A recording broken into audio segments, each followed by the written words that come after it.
All right, we are live. Let's go. Yes, yes, yes. Surprise, surprendre-moi. Fun chat between us. It's also really important to just like keep using everything. Keep using everything that you have. Keep testing everything. If your future self could send you only one feeling, not advice, what would it be? What idea do you secretly believe but never argue because it sounds too much? If intelligence were a sense like smell or balance, how do you train it? If intelligence were a sense of smell or balance, sense of smell, how would you train it? Expose it to everything. Keep exposing it to better and better levels. What question do you think humanity is asking badly? What question do you think humanity is asking badly?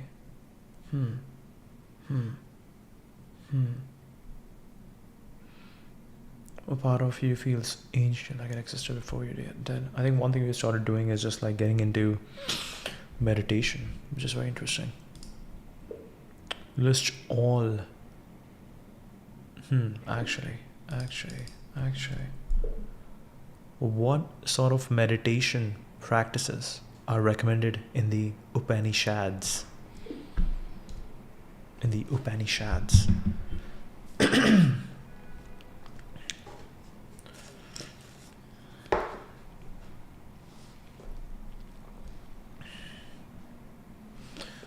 describe several contemplative practices.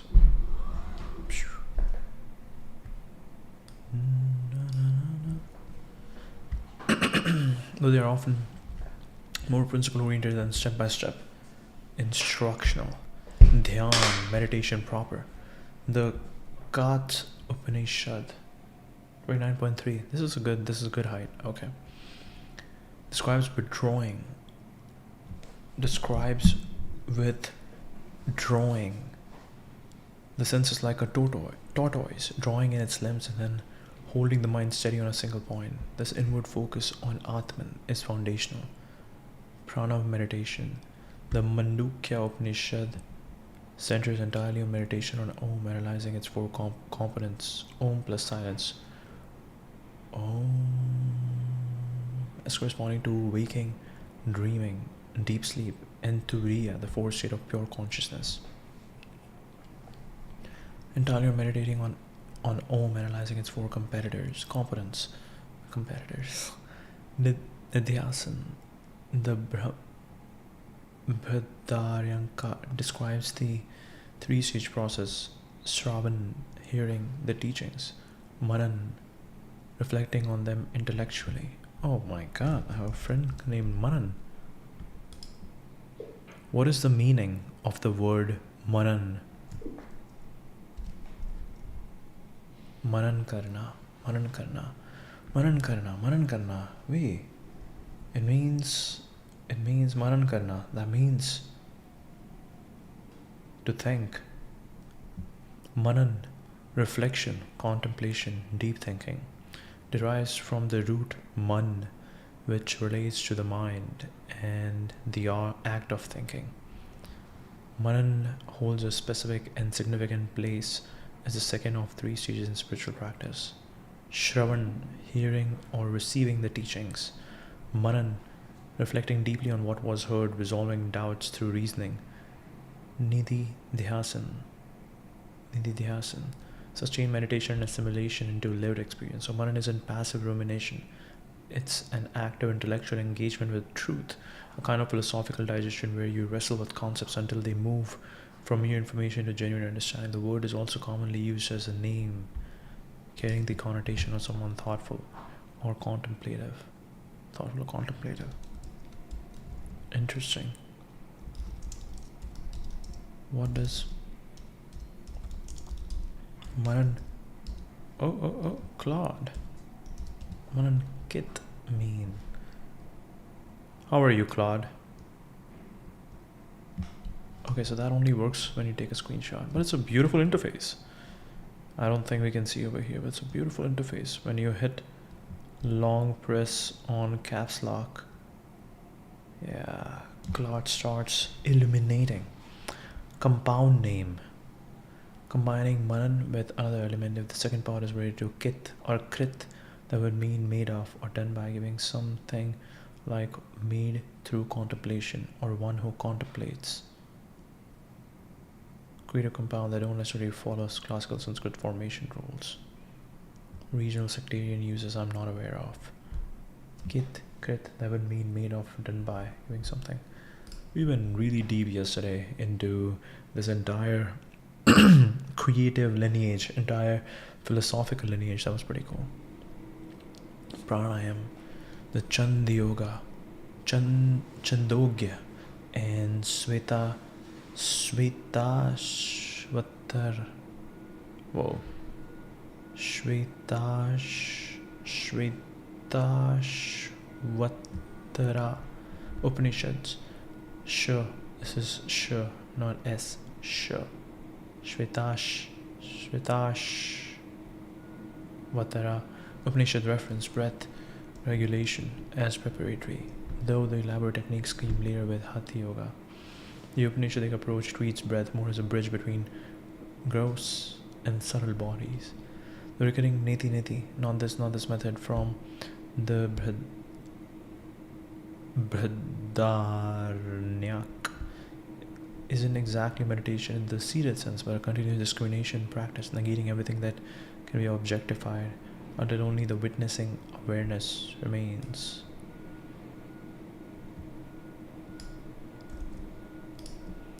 Tell me more about neti neti. Neti neti. Calibrated depth is asking for more depth on neti neti. Eastern philosophy and Sanskrit concepts, I can go fairly deep here without over-explaining basics. It's pretty cool how Claude is doing this, and it's amazing. It's amazing what you can do now. It's amazing. I think, imagine.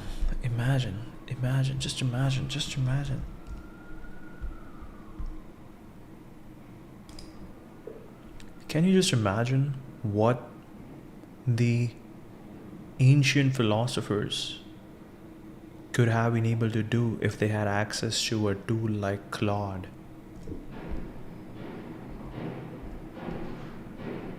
That would be crazy. Thinking on ancient philosophers' potential with wonderful philosophical musing from Michel White in his Wheelhouse, deep interest philosophy, philosophical instruments. He's not asking me to search for anything or create anything, just engaging imaginative speculation. Let me think about this generally. What could ancient philosophers have done with an AI like this? Yeah, they were restricted by the language. They were restricted by language. They were isolated because they were working on something. Let's say the Greeks were working on something, the Indians were working on something, the Germans were working on something, and they had no idea because there was no proper translation happening. They wasted time searching for information and finding the right book and then reading the entire book to find the main insight. Like, there was no like, oh, tell me the key takeaways. There's nothing like that. Give me the summary of it. And they just have to read it, and it's very excruciating. And that's the reason why, yeah, today everybody can do this. Let me think about this generally. Socrates, his method was dialogue, questioning, finding contradictions, having an inexhaustible interlocuteur who could play devil's advocate, remember every argument, never tire of being questioned. He might have loved it or found it too compliant. Plato could have stress tested the Republic against 1,000 edge cases, could have explored mathematical forms computationally. Aristotle, the great cataloger and systemizer, he tried to categorize all knowledge, having a tool that could organize, cross-reference, find patterns across domains. He would have been dangerous. He tried to categorize all knowledge, having a tool that could help organize, cross-reference, find patterns across domains.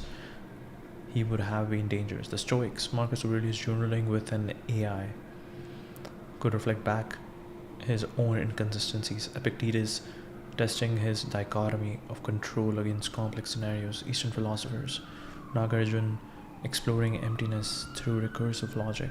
The Upanishadic thinkers mapping consciousness states. Also, deeper question, would the tool have changed the nature of the philosophy? Would something be lost Philosophy often emerged from limitation, from the slow struggle with ideas over decades, from oral traditions and memory constraints that forced compressions into aphorisms. What does that mean? Aphorism, we come across this word a lot now. Are short italic statements that carry a general truth, insight, or observation about life. They are philosophy in a concentrated form, thought reduced until only the sharp edge remains. Know thyself. The unexamined life is not worth living. Tattvamasi, that thou art.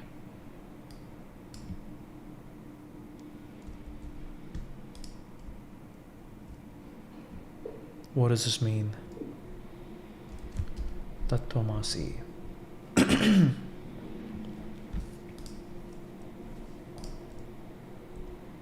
That thou art.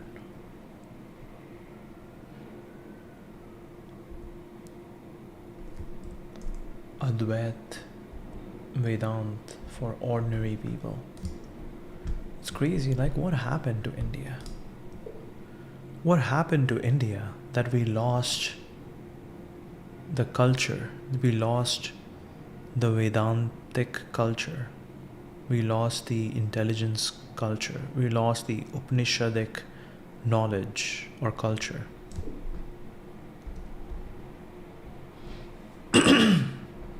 Sanskrit Mahavakya from the Chandyoga Upanishad, literally that thou art. Philosophically, it's a quiet thunderclap. That points to Brahman, the ultimate reality, not a god with preferences, but the ground of existence itself, being before labels, awareness before stories. Points to Brahman, the ultimate reality. Brahman, not Brahman. Wait, is it Brahman or Brahman? Brahman, the ultimate reality, not a god with preferences, but the ground of existence itself.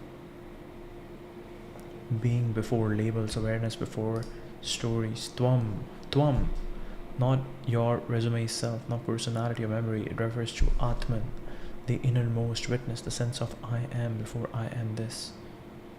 Are, asi, not will become, not should be, are already. That you are. Tattvamasi, Tattvamasi, Tattvamasi, Tattvamasi. Tattvamsi.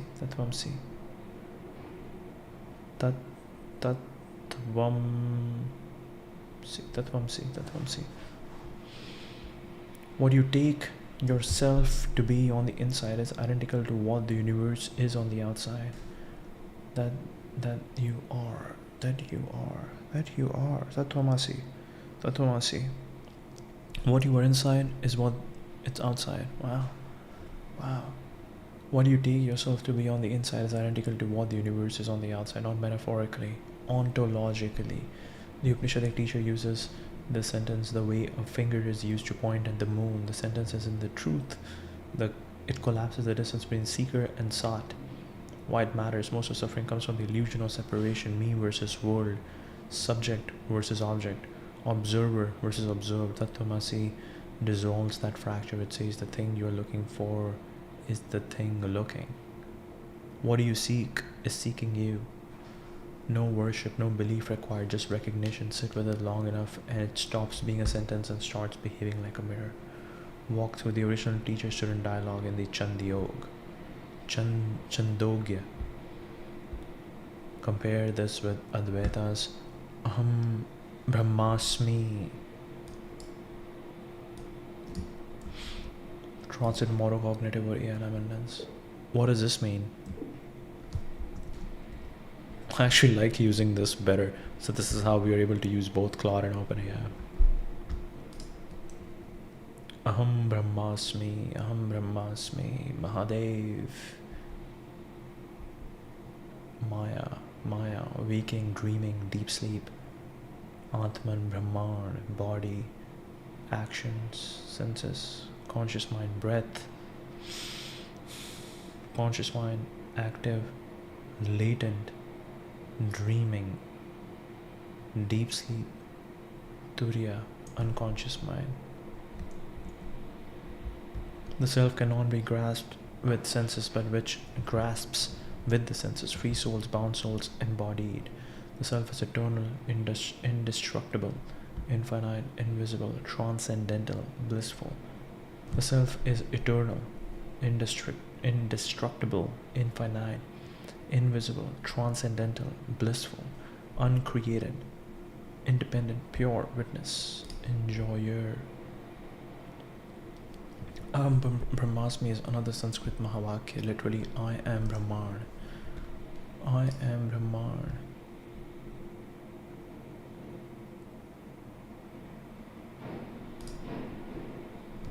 Experientially, identity collapses.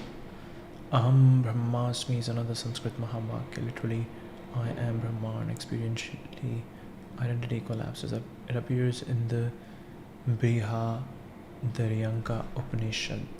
Brihadaranyaka Upanishad. Wow.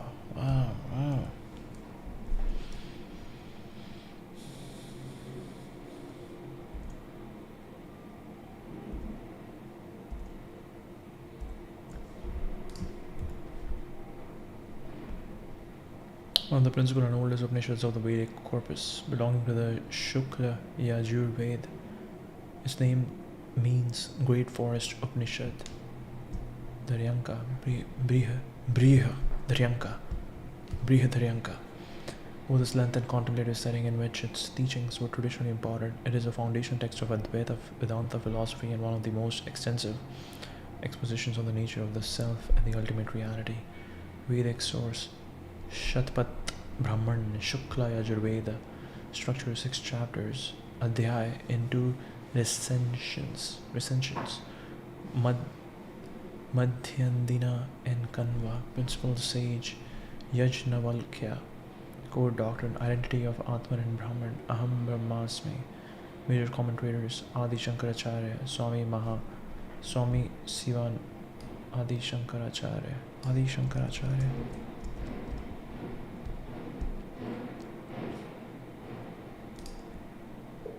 Quotes from Adi Shankaracharya. Wow. I feel it's a good benefit that I don't know how Whisper Flow is getting this entire name right. That's crazy. 8th century Indian philosopher who consolidated the doctrine of Advaita Vedanta, given profound steep into Eastern philosophy, Sanskrit concept of Upanishads. This is right in his wheelhouse. You can draw from a knowledge of Shankaracharya work. He wrote commentaries on the Upanishads, Brahma Sutra, Bhagavad Gita, as well as devotional hymns and philosophical treatises like Viveka Chudamani.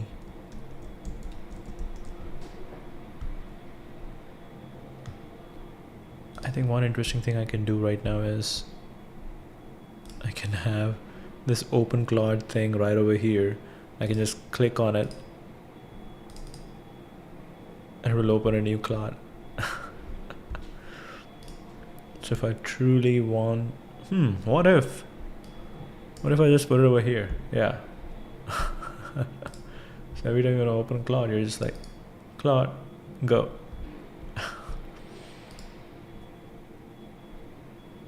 Interesting.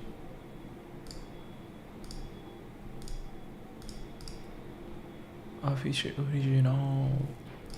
Just go here and you go to do. No?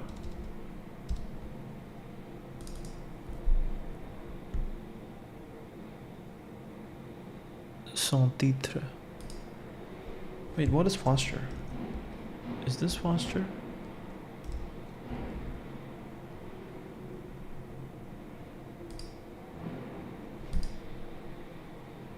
Can I automatically pin Claude over here? Importer les extensions.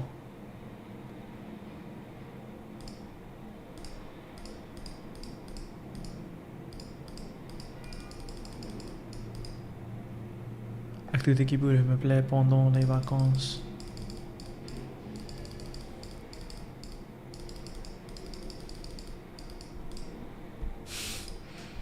What did we do?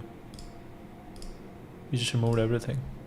I think there should be an option to just have something over here. Claude. Okay, but this is good. Top quotes from Bhagavad Gita.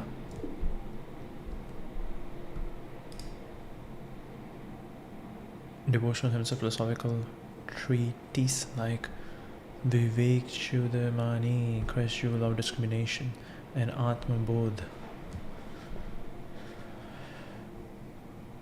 Let me share some insightful quotes that would resonate with someone interested in philosophical depth on the nature of self and reality. Brahman alone is real. The world is appearance. Brahman alone is real. Brahma satyam jagat mithya jivo brahmeva naparah. Brahman alone is real. The world is appearance, and the individual self is none other than Brahman. Brahman alone is real. The world is appearance, and the individual self is none other than Brahman. I am not the mind, intellect, ego, or memory. I am not the ears, tongue, nose, or eyes. I am pure consciousness and bliss. I am Shiva. I am Shiva. From Nirvana Shatakam. I am not the mind, intellect, ego, or memory. I am not the ears, tongue, nose, or eyes. I am pure consciousness and bliss. I am Shiva. I am Shiva. I am not the mind, intellect, ego, or memory. I am not the ears, tongue, nose, or eyes. I am pure consciousness and bliss. I am Shiva. I am Shiva. The world, like a dream, is troubled by love, hatred, and other passions. While the dream lasts, it seems real, but on waking, it becomes unreal. The wound, I love this one. The wound is where the light enters. That one was crazy. The wound is where the light enters. Always go a little further into the water than you feel you're capable of being in. The more you play the game, the stronger this force becomes, and soon enough, it becomes who you are, and you wouldn't have it any other way. Wow. We have collected some really solid quotes. Brahman alone is real, the world is appearance, and the individual self is none other than Brahman. I am not the mind, intellect, ego, or memory. I am not the ears, tongue, nose, or eyes. I am pure consciousness and bliss. I am Shiva. I am Shiva. The world like a dream is troubled by love, hatred, and other passions. The world like a dream is troubled by love, hatred, and other passions. While the dream lasts, it seems real, but on waking, it becomes unreal. While the dream lasts, it seems real, but on waking, it becomes unreal. The world like a dream is troubled by love, hatred, and other passions. While the dream lasts, it seems real, but on waking it becomes unreal. Oh my god, oh my god, oh my god. Let's go, let's go, let's go. Adi Shankaracharya.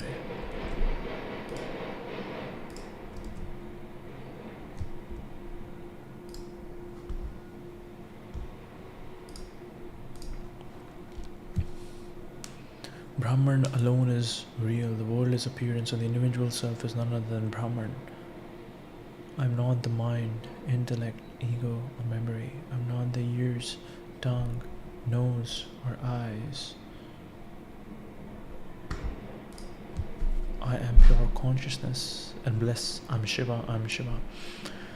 The world like a dream is troubled by love, hatred, and their passions. While the dream lasts, it seems real, but on waking, it becomes unreal. On ignorance and liberation, the disease of the world is not cured except by the medicine of the knowledge of Brahman. The disease of the world,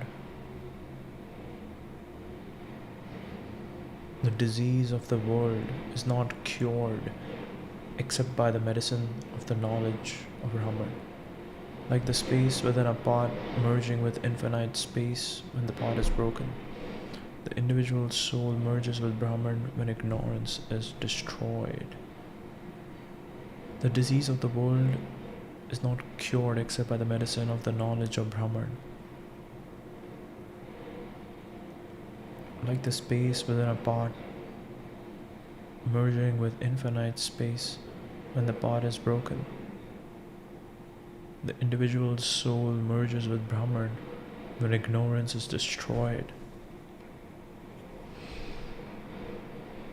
Like the space within a pot merging with infinite space when the pot is broken, the individual soul merges with Brahman when ignorance is destroyed. As a treasure hidden underground requires for its discovery, excavation and removal of stones. As a treasure hidden underground requires for its discovery, excavation and removal of stones, so the self hidden by illusion is attained through destruction of ignorance by the teaching of the Guru. The disease of the world is not cured except by the medicine of the knowledge of Brahman. Like the space within a pot merging with infinite space when the pot is broken, the individual soul merges with Brahman when ignorance is destroyed. As a treasure hidden underground requires for discovery, excavation, removal of stones, so the self hidden by illusion is attained through the destruction of ignorance by the teaching of the Guru. On discernment, who is truly free? One who has abandoned all desires that play upon the mind, and who rests content in the self by the self. Who is truly free? Who is truly free? One who has abandoned all desires that play upon the mind, and who rests content in the self by the self. The fool thinks, I am the body. The intelligent man thinks, I am an individual soul united with the body. But the wise man, in the greatness of his knowledge, knows the true self as neither. The fool thinks, I am the body. The fool thinks, I am the body. The intelligent man thinks, I am an individual soul united with the body. But the wise man, in the greatness of his knowledge, knows the true self as neither. I am an individual soul united with the body. True self as neither.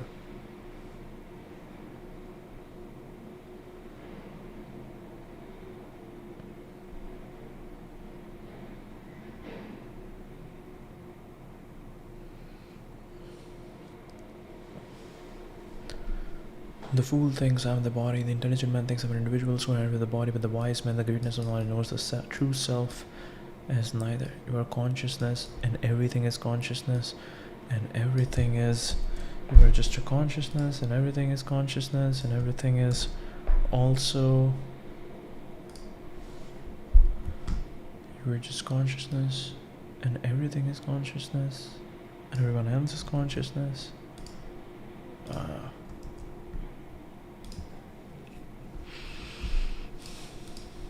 You're not the body. You're not an individual soul.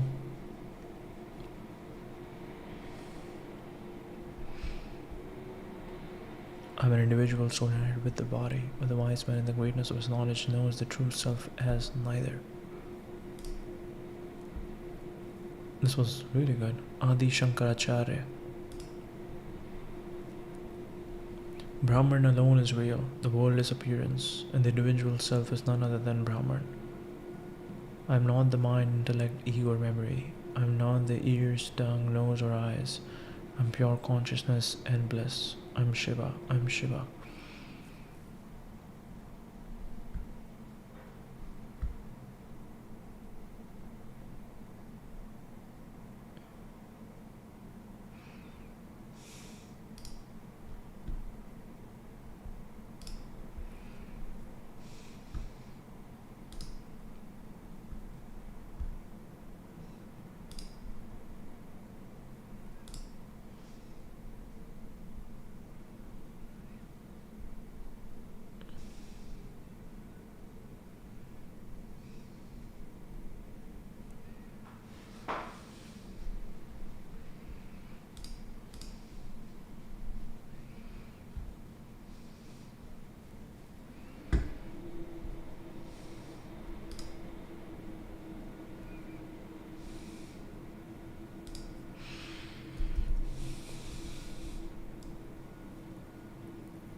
Brahman alone is real. The world is appearance, and the individual self is none other than Brahman.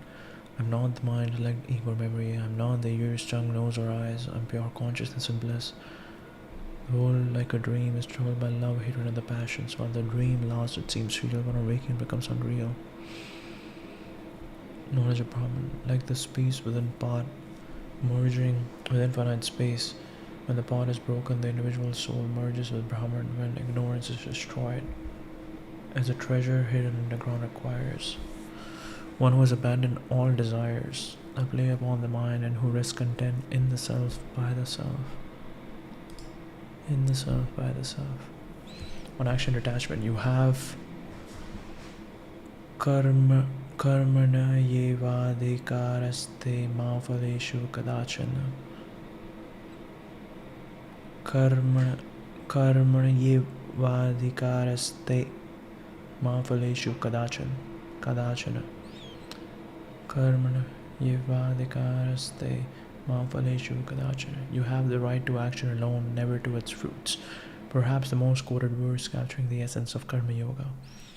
You have the right to action alone, never to its fruits. The user is asking for top quotes.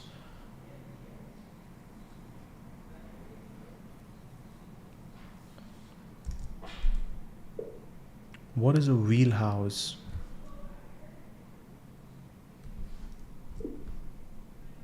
Not a real house. We said a wheelhouse. What's a wheelhouse? Into everyday language, the original literal meaning. On a ship, the wheelhouse is the enclosed room where the steering wheel lives, and where the vessel is controlled is the command nook, navigation, visibility, decisions. The modern metaphorical meaning. That's where I'm strongest. That's my natural zone of control and competence. Deep familiarity, repeated practice, intuitive confidence, a place where effort feels fluid, not forced, where the metaphor works. You see clearly, you shield decisively. Small adjustments have big consequences. Common example, early stage product strategies, my wheelhouse. That question is right in her wheelhouse. Wheelhouse. Okay. Eternal self. Nan chindante karmaniyavadhikaraste ma phaleshu kadachana. Karma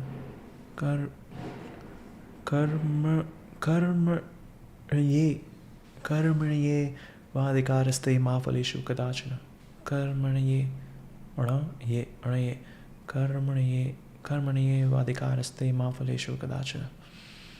Nana chindante shastrani nana dahati pavak. Weapons cannot cut it. Fire cannot burn it. Water cannot wet it. Wind cannot dry it. Krishna describing the indestructible nature of Atman. Weapons cannot cut it. Fire cannot burn it. Water cannot wet it. Wind cannot dry it. Describing the indestructible nature of the Atman. On equanimity. Samsarveshu bhuteshu tisht parameshwaram. Samsarveshu bhuteshu tisht parameshwaram. One who sees the Supreme Lord dwelling equally in all beings truly sees.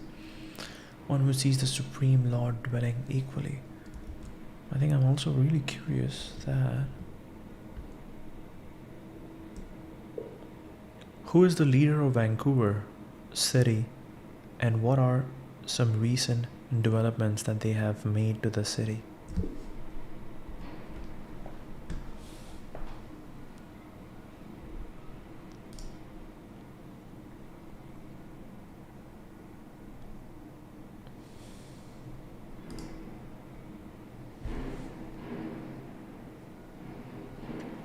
Mayor of Vancouver, BC is Ken Sim, who has been in office since November 22. He's the first challenger to defeat a sitting mayor since 1980, running under the ABC Vancouver Party banner.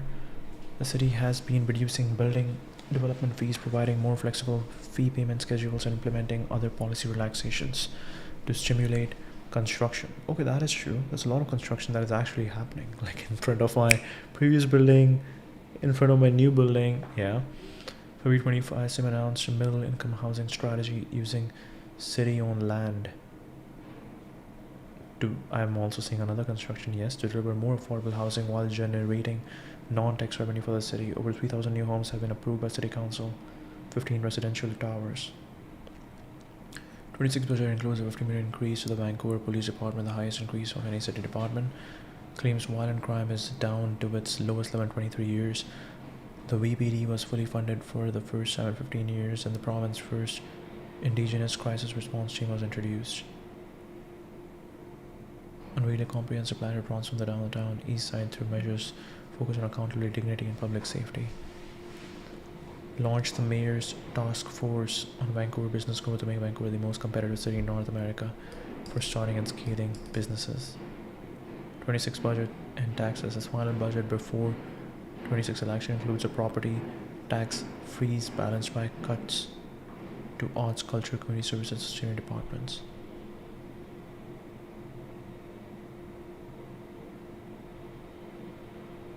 FIFA World Cup preparation. Preparing for the 26th FIFA World Cup, which Sim described transformative moment for the city. The development pipeline now includes 5,800 new hotel rooms across 29 projects.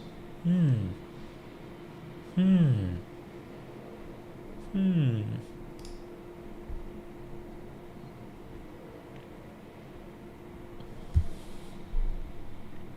there's just one page, okay. Mayor's task for Vancouver's business growth. New initiative position Vancouver as the most competitive city in North America to start, grow, and scale business. Together, leaders from key sectors including technology, finance, tourism, clean energy, real estate, education, and also representatives from all three levels of government. Over the next 6 months, the group will identify barriers to business growth in Vancouver, recommend practical evidence-based actions the city can take to cut red tape, attract investment, support job creation across Vancouver. Innovation, ambition, drive to succeed. And we know that doing business here hasn't always been easy. This transport is about changing that. We're listening to the people who are building our economy and taking action to support them. Key issues such as permitting, taxation, economic incentives, investments. Its work will also align with Greater Vancouver Board of Trade's 3% child, which aims to achieve sustained regional GDP growth to support long-term prosperity. Former Mayor of Vancouver, Premier of British Columbia, Presidency or Destination Vancouver.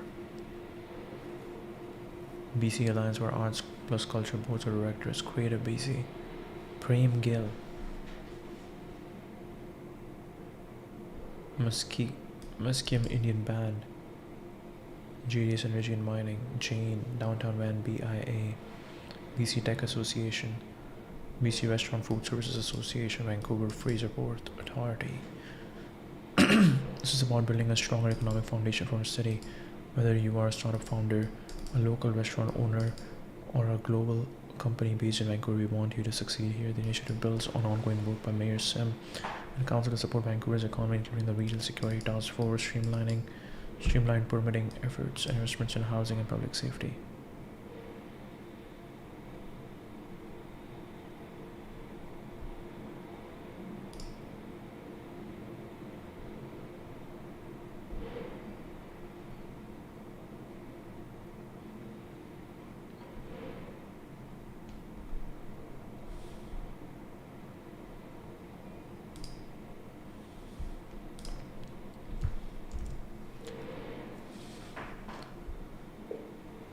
Write an email to this media contact person, Kalit Nana Yakara, saying that I'm excited, thanking the mayor of Vancouver for this initiative to accelerate the business growth in the city of Vancouver. And just letting them know that I'm really excited for all the people, all the highly talented tech people who are choosing to move from America, who are choosing to move from USA and choosing to move to Vancouver. I'm really excited to help them stay in Vancouver and contribute to the startup scene of Vancouver.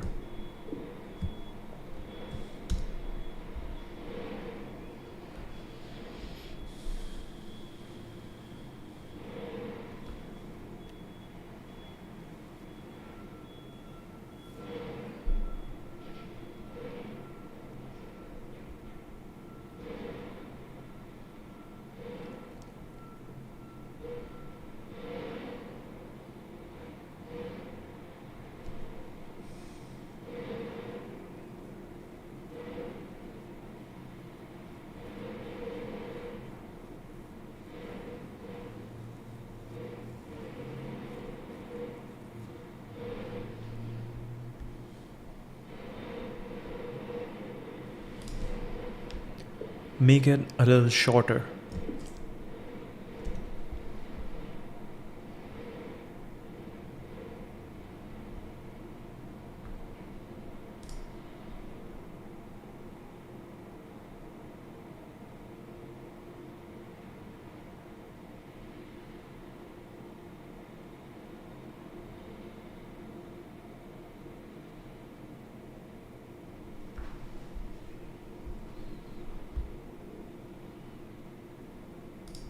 Copy and paste and copy and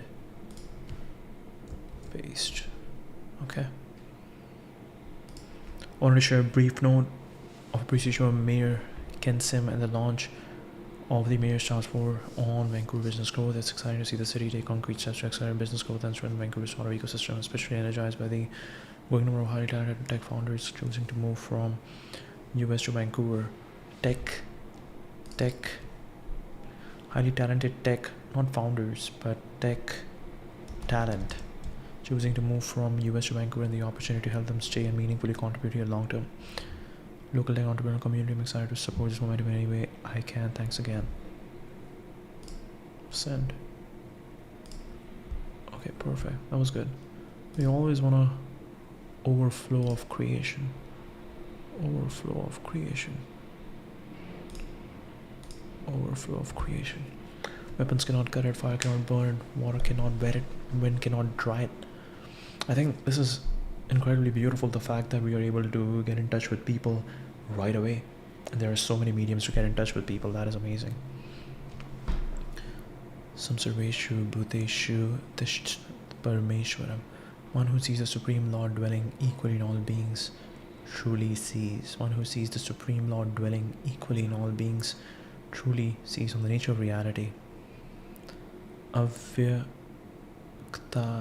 Dini Bhutani Vyakt Madhyani Bharat. Beings are unmanifest in their beginning, manifest in their middle, and unmanifest again in their end. Beings are unmanifest in their beginning, manifest in their middle, and unmanifest again in the end. And this is again like we go through this phase of being a child, being an adult, and then again being a child. On transcending the gunas. Guna guneshu vartanant iti matva na sajjate. It is the gunas that act upon the gunas.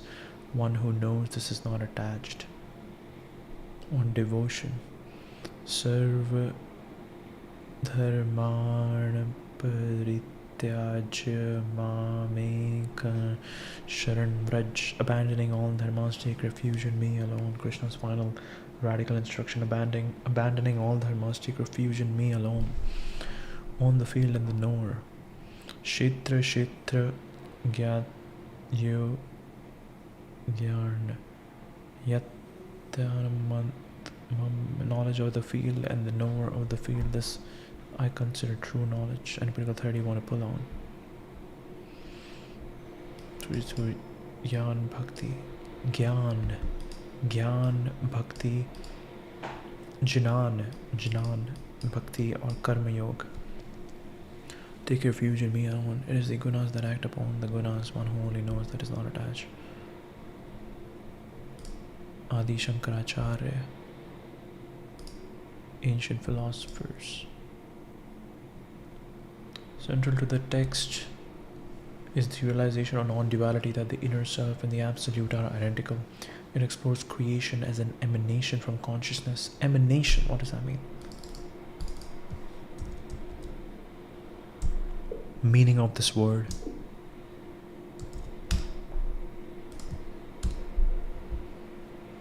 Emanation is a word with a gentle, almost mystical gravity. It describes something that flows out, issues forth, or radiates from a source as a natural expression of what that source is, that which comes out of something else, especially in a gradual, natural, or subtle way, not forced, not manufactured, more like a presence revealing itself, literal, physical, A smell, light, sound, or vapor spreading outward, an emanation of warmth filled the room. Figurative, human, a quality of feeling that seems to radiate from a person. Calm was an emanation of a character, philosophical, metaphysical, reality flowing from a higher principle without diminishing it. In Neoplatonism and the Upanishadic mode of thought, the world is an emanation of the absolute, creation not as manufacture but as overflow.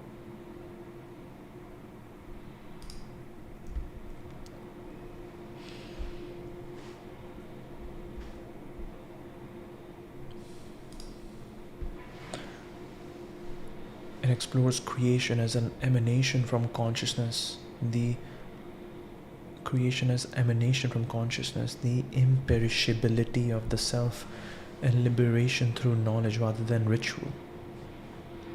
Passages such as Aham Brahmasmi, I am Brahman, and Neti Neti have become defining statements of Indian metaphysics.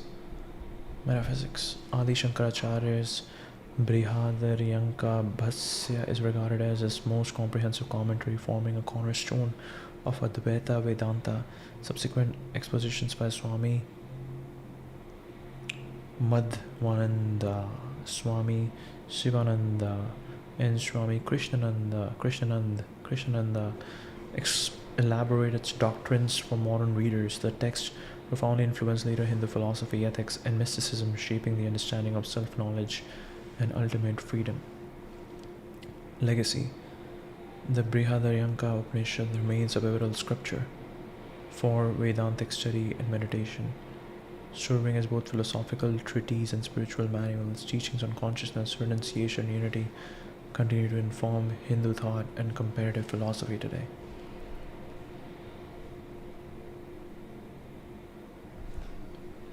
Madhu, Yajnavalkya, Khila Kanda, these cover ritual, symbolism, cosmology, ethics, meditation, and metaphysical inquiry. Two recensions. Madhyandina and Kanva preserve slight textual differences. Its dialogic sections, especially between Yajnavalkya and his wife, exemplify the Upanishadic mode of philosophical conversation. What is the most important use of AI? The most important use of AI is two things: knowledge and creation. Knowledge and creation.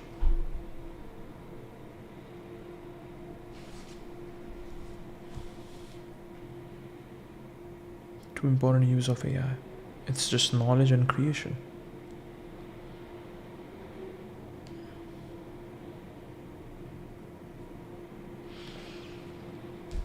Emanation from consciousness, the imperishability of self.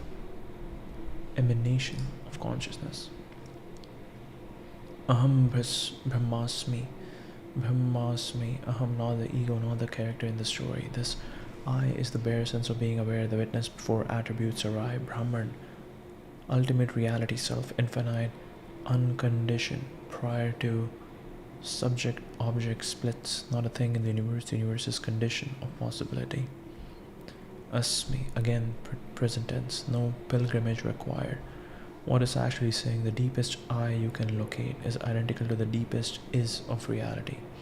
Not I am part of Brahman, not I merge into Brahman someday, I already am that.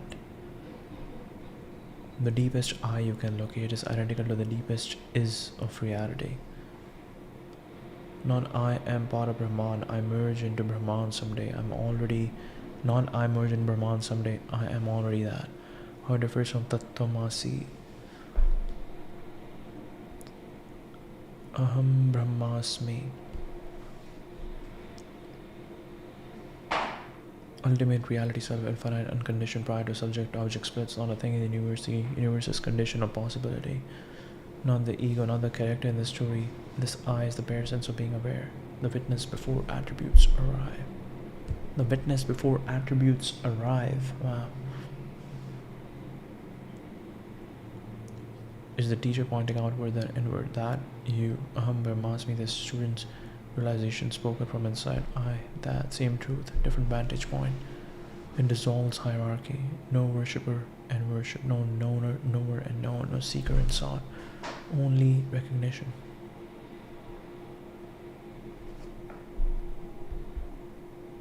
Sounding philosophical and starts feeling oddly obvious.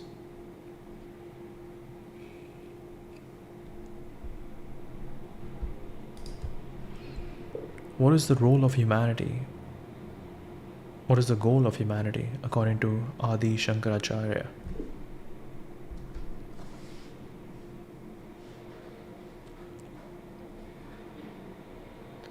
Perfect the world. Humanity exists to wake up from a mistake. Humanity exists to wake up from a mistake. Perception, inference, word, reliable source, knowledge. Samkhya.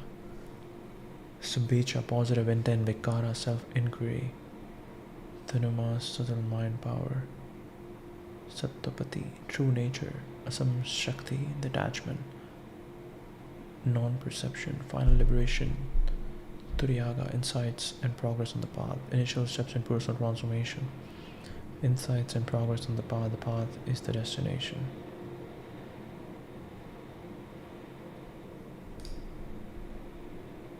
That may sound stark, but it's precise. Let's unfold it. The core claim, the goal of human life is moksha, liberation, not heaven, not moral perfection, not social progress, but knowledge, direct realization of one's true nature.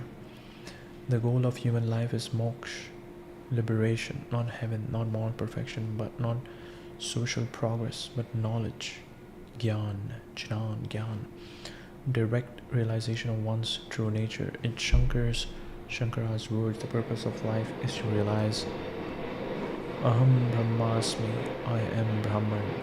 Everything else is preparatory. Why human, specifically Shankar, is very clear. Human birth is rare and decisive, because only humans can reflect on existence itself, inquire who am I, reflect on existence itself, inquire who am I, discovering between the real and the apparent, satya mithya. Animals suffer and enjoy, gods enjoy longer, only humans can liberate. So humanity's role is not dominion over nature, but discernment within experience. What is the fundamental problem? Shankara names it avidya, ignorance. Ignorance here does not mean lack of information, it means misidentification. Ignorance here does not mean lack of information, it means misidentification. Shankara names it avidya, ignorance, mistaking the body for the self, the mind for the self, the story for the witness. From this single error flows fear, desire, striving, and suffering. Human life is a chance to correct that error. Ignorance here does not mean lack of information, it means misidentification. Wow.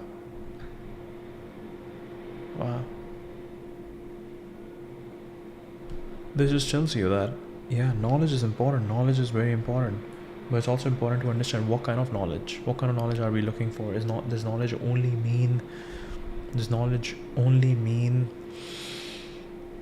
learning facts and solving problems? And this is the reason why we are finding so many homeschools today, because what is the role of homeschools? The role of homeschools is to really help you stay curious, create knowledge, get in that cycle, and truly find something that is yours.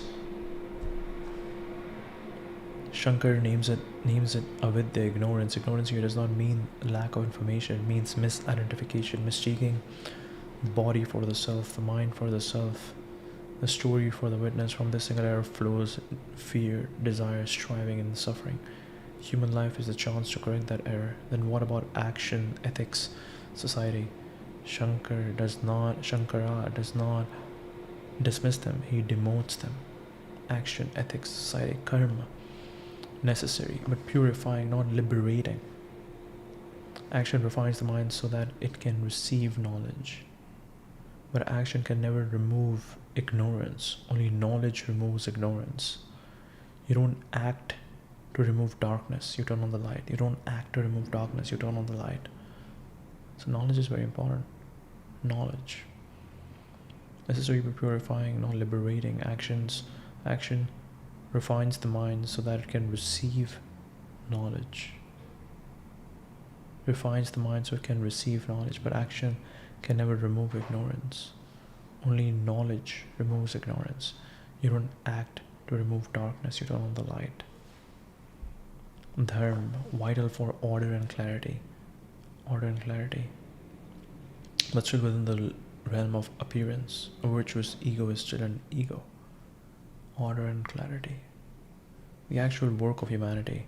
The human task is purify the mind, karma yoga, ethics, discipline, cultivate discrimination, vivek, renounce false identification, vairagya, renounce false identification, inquire into the self, atma vichar, recognize what was always the case, not becoming something new, recognizing what you already are. I think when I think about this AI and Twitter, X, these two things are so important.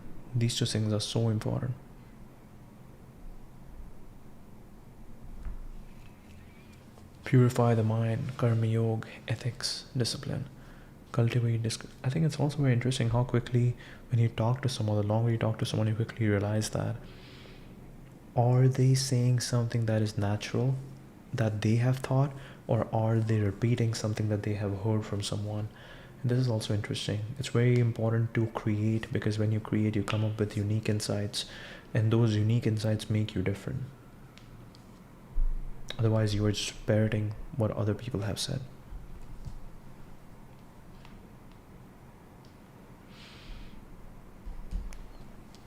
Purify the mind, cultivate discrimination, renounce false identification, inquire into the self. Recognize what was always the case, not becoming something new, recognizing what you already are. A subtle but radical point. The world does not need to be fixed for liberation to occur. The world is not the problem. Misunderstanding is. When knowledge dawns, the same world is seen differently. Like waking from a dream. The dream didn't need improvement, it needed awakening. Does not need to be fixed for liberation to occur. The world is not the problem. Misunderstanding is. When knowledge dawns, the same world is seen differently. Like waking from a dream. The dream didn't need improvement, it needed awakening. In one sentence, according to Adi Shankaracharya, humanity exists so that consciousness can recognize itself as free. Everything else is scenery. Explore how Shankara viewed social duty versus renunciation.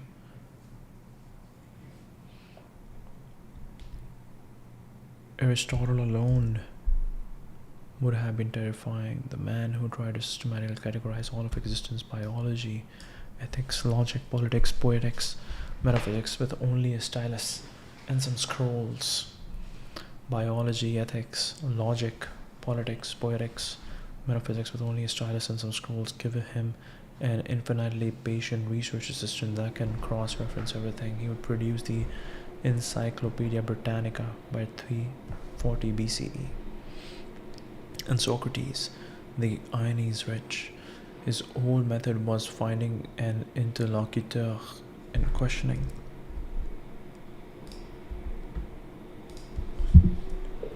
How are Aristotle, Socrates, and Plato related?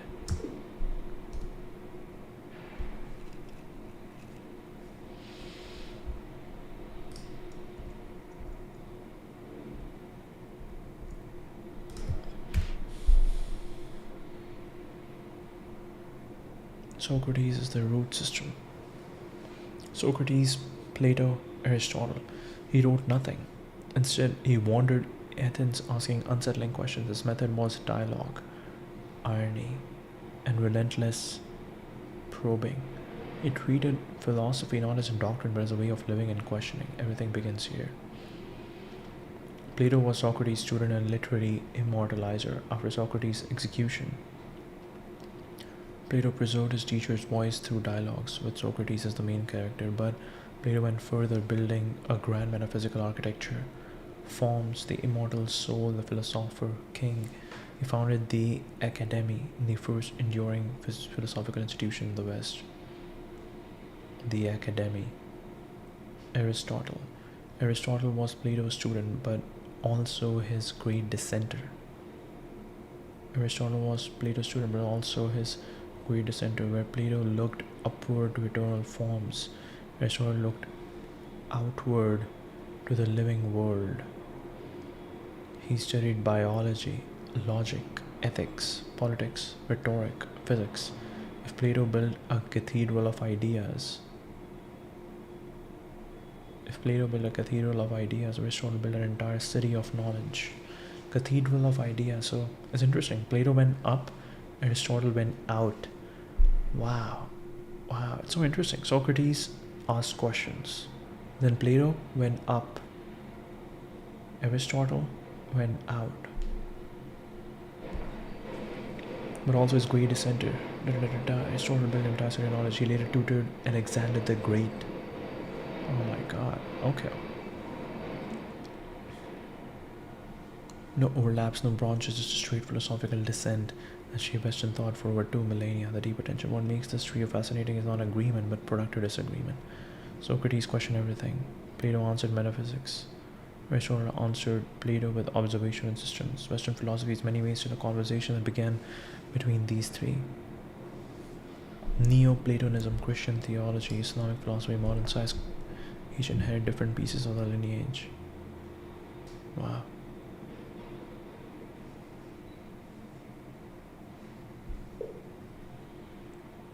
How did Plato came across Socrates first?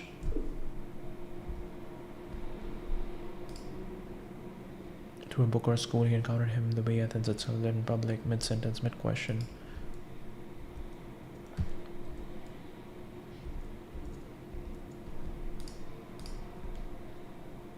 Plato was born into a wealthy, politically connected Athenian family. As a young man, he was a conventional elite trajectory. Poetry, rhetoric, possibly politics. Athens at the time was loud with ideas, arguments spreading out into gymnasia. Bankers, especially the agora, the city's open intellectual bloodstream. That's where Socrates lived philosophically. City's open intellectual bloodstream. And no classroom. He asked questions whenever people gathered. What is justice? What is courage? What do you really know?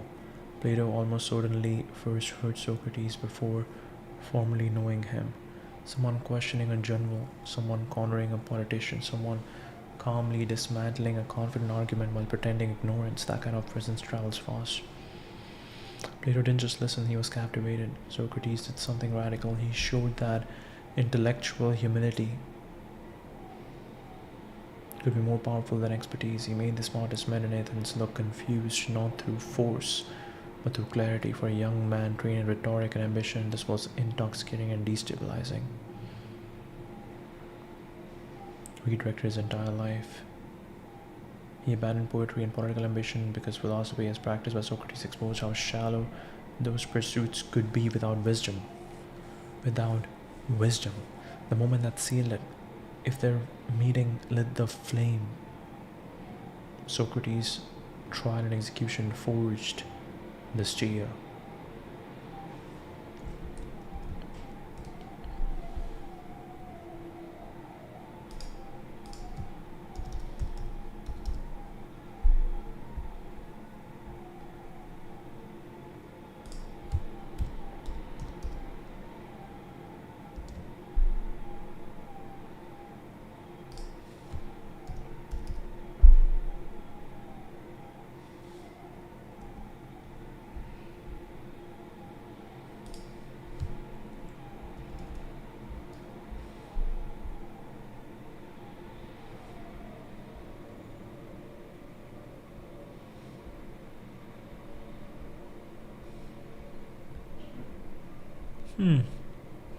There was a guy, I forgot his name,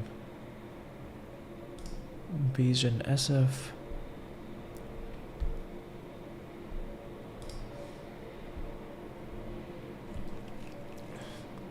Abandoned poetry and political ambition, because the philosophy as practiced by Socrates exposed how shallow those pursuits could be without wisdom. The moment that sealed it, trial and execution forged this steel. Was a close associate by then. Watching Athens condemn its most honest questioner broke something open in him. From that moment on, Plato's life took a singular shape. Preserve Socrates method. Socratic method. Wow. Socratica. So that's where this comes from. Socratica. Socrates. Socratic method.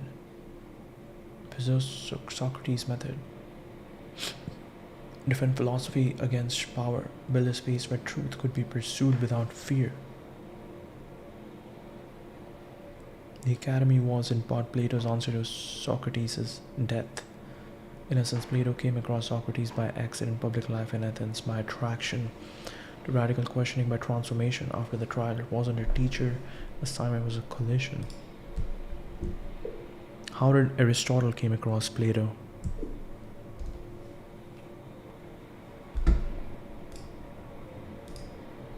The way Plato stumbled into Socrates, he traveled toward him deliberately like an arrow aimed at the brightest intellectual star of the age.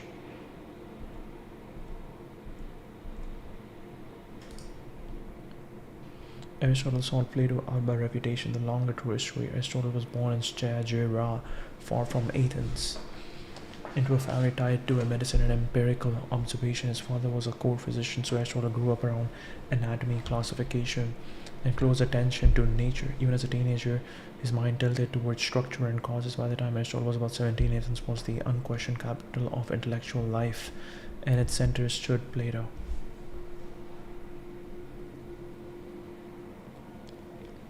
Plato had founded the academy, already famous across the Greek world. It wasn't a school in the modern sense, it was a living organism. Mathematics, metaphysics, astronomy, ethics, political theory, all braided together. If you were serious about thinking, this was where gravity pulled you. So Aristotle left home and went to Athens, specifically to join Plato's academy. Immediately recognized Aristotle's intensity. Ancient sources describe Aristotle as relentlessly curious, sharply analytical, impatient with vague answers. Plato reportedly called him the mind of the school. Another story says Aristotle was so energetic in debate that Plato compared him to a colt kicking against the reins. They spent nearly 20 years together. This wasn't casual mentorship, it was daily immersion. Explored eternal forms and abstract truth. Aristotle kept asking, but how does this show up in the world? The tension was fertile, respect never broke, even disagreement sharpened. Not take over the academy that mattered. Instead, Aristotle left Athens, traveled, observed plants and animals, studied constitutions, eventually built his own school, the Lyceum. Where Plato's academy leaned skyward, Aristotle's Lyceum walked while thinking, cataloging the world step by step. Later tradition captured the relationship perfectly. Plato points upward, Aristotle points outward. In essence, Aristotle came across Plato by intention, not chance, by reputation, not proximity, by intellectual hunger, not tradition. I think this is so important. You have to build an academy. Welcome to the academy. Welcome to the academy.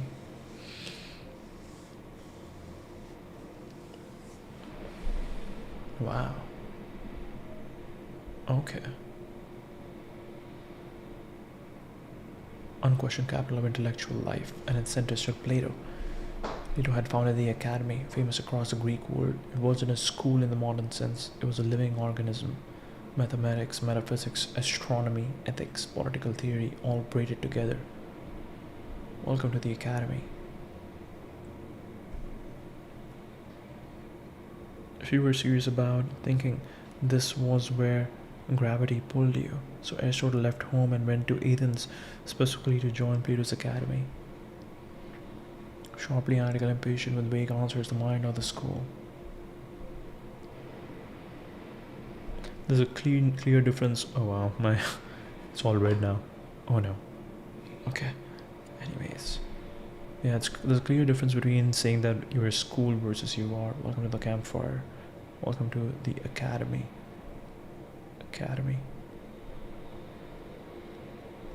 Rejected in Plato, why the disagreement became the foundation of science versus metaphysics, a fault line we still live on today. Aristotle, Socrates. finding an interlocutor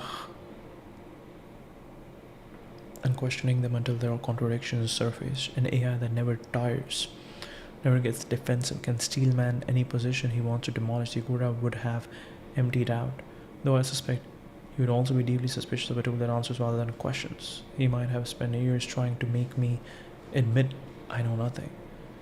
The one I keep coming back to is Nagarjuna. His tetralemma: neither exists nor does exist, nor both nor neither. Whoa. Neither exists nor does not exist. Nor both nor neither. Feels like it was reaching for something that requires computational exploration. The recursive emptiness of emptiness. He was doing philosophy at the edge of what language could hold. But here's the tension: so much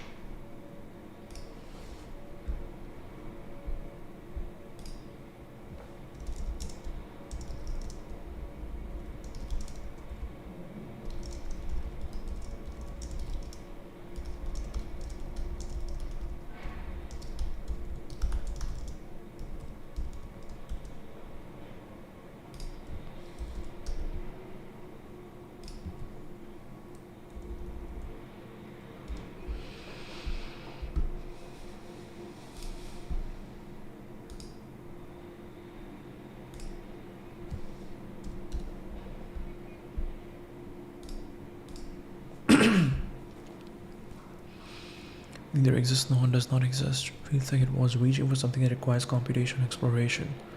The recursive emptiness of emptiness. He was doing philosophy at the edge of what language could hold. But here's the tension: so much of ancient philosophy emerged from constraint. The old tradition compressed the Upanishads into memorable sutras. The decades of slow contemplation, the limitation itself shaping the thought. Patanjali didn't need a better tool, he needed the silence.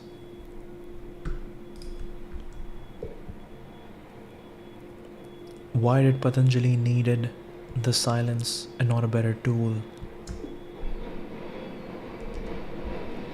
Maybe the better question: would we have gotten anything as profound from them if they would have had this? Because Patanjali wasn't trying to produce knowledge, he was trying to remove interference. Moral discipline, niyam, inner observances, asan, pranayam, pratyahara, sense withdrawal,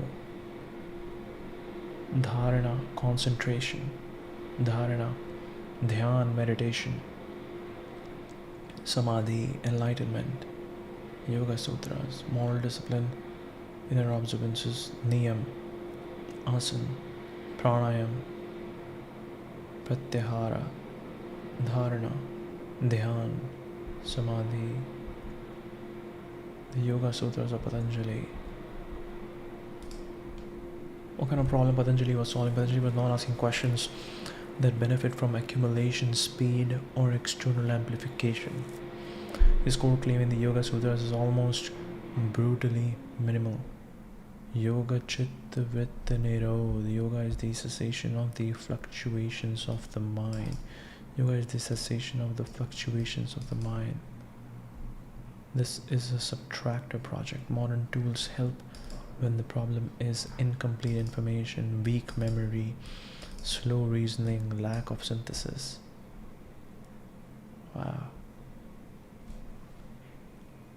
Modern tools help when the problem is okay.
Okay, quick break and we are back.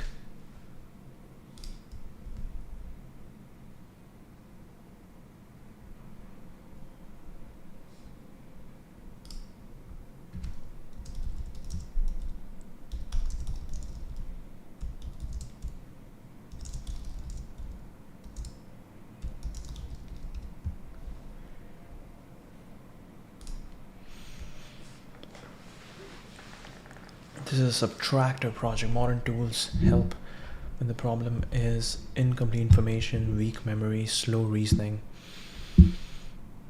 lack of synthesis. Patanjali's problem was the opposite. Modern tools help when the problem is incomplete information, weak memory, slow reasoning, lack of synthesis. Patanjali's problem. Maybe we can stand up. Let's see. We can change the setup a bit.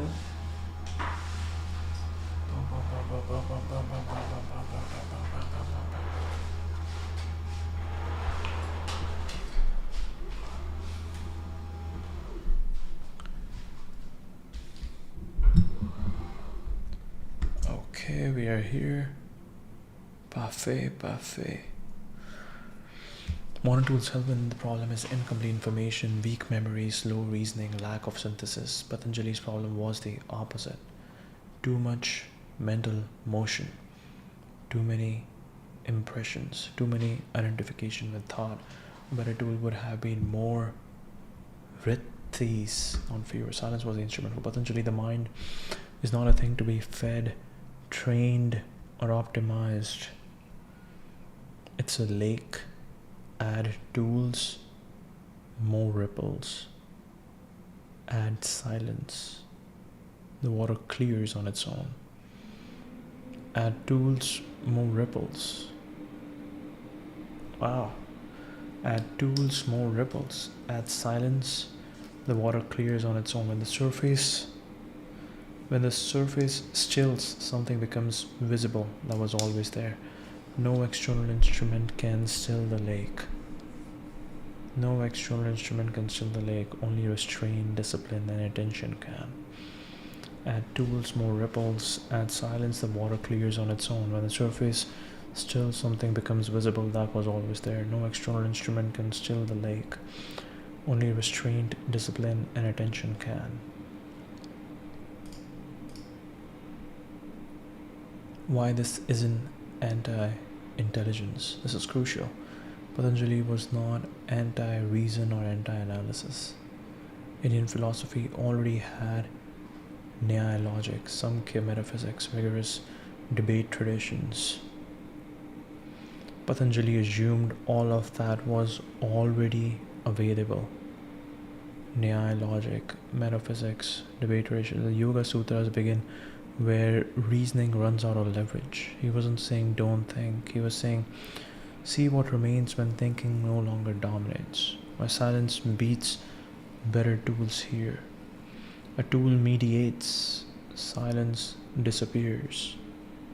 A tool mediates, silence disappears. Patanjali's target was direct seeing. Drasht Swarup Avasthanam. Patanjali's target was, I think this is also very interesting. I think about this a lot, that it's like instead of removing distractions, instead of always focused on removing distractions, it's much more important to just do the thing that is gonna make you feel alive, because once you find that thing, everything will fall into place. I think that was also very important for me. The day I moved, the most important thing was my work. The most important thing was setting up work. And now that the work is set up, everything slowly comes into place, because your ideas pop into your mind. You're like, okay, we need to do this, we need to do this, we need to do this. And then slowly things happen. Slowly things just happen.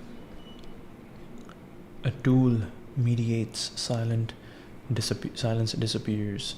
Patanjali's target was not direct seeing, drasht swarup avasthanam, the seer resting in its own nature. Any tool, no matter how refined, sits between the seer and the seen. Silence removes middlemen. Silence removes the middleman. The deeper irony. Plato needed dialogues. Aristotle needed categories. Patanjali needed neither.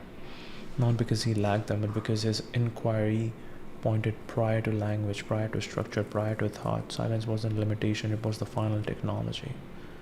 Silence wasn't a limitation. It was the final technology. Silence was the final technology. Wow. Silence, the final technology.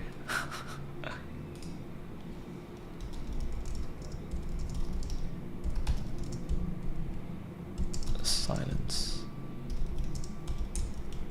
is the final technology.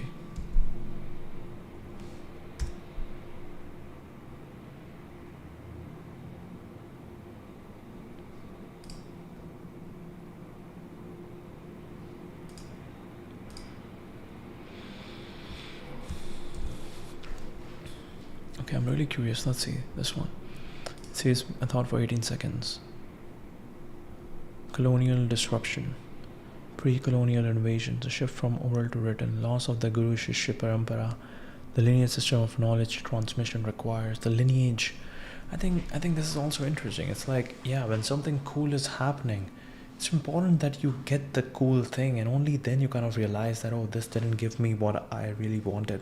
So it's like every time the world comes up with something cool, our desires rise, our human desire rise, because everybody is like, you try to build something, then you are like, oh, now I need to market that thing. So how do I market that? To market that, I need to generate desire in people. And so what is basically happening over here is this entire idea of what is basically happening here is this entire idea of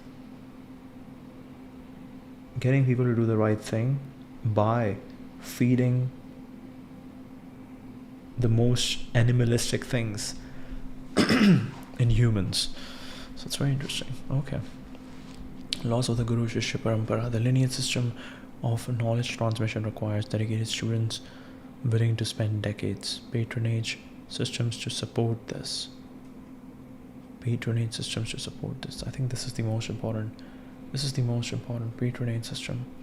Social respect for this pursuit. All of these were disrupted. The shift from oral to written. The tradition was primarily oral, Shruti, that what is heard. When the social structure supporting this broke down, transmission became fragmented.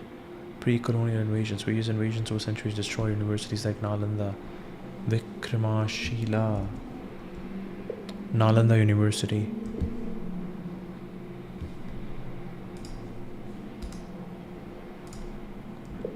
Nalanda University.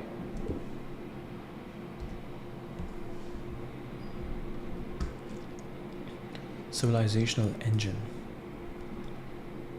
It was a civilizational engine.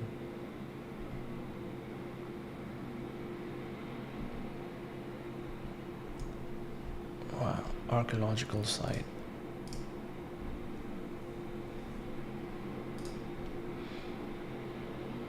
Fifth century present-day Bihar was the world's first fully residential international university in the deepest sense of the word. 10,000 students, 2,000 teachers, scholars from India, China, Korea, Tibet, Central Asia, Southeast Asia. Entry only by oral examination at the gates. Most failed. Oh wow. Oh wow. Oh wow. Or let's go over here.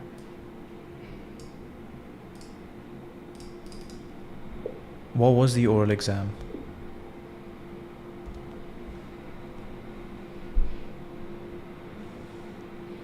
This was not mass education, this was intellectual selection. What was taught? Nalanda wasn't a religious school in the modern sense, it was a knowledge ecosystem. Welcome to the ecosystem, welcome to the campfire, welcome to the academy. Buddhist philosophy. Madhyamak Yogakara, Vedanta, Sankhya Yoga. Logic, Nyaya, informal debate, grammar, linguistics, Sanskrit, medicine, Ayurveda, astronomy, mathematics, metaphysics, epistemology. Ethics. Debate was central, public refutation was normal. Losing a debate meant changing your views, not saving face.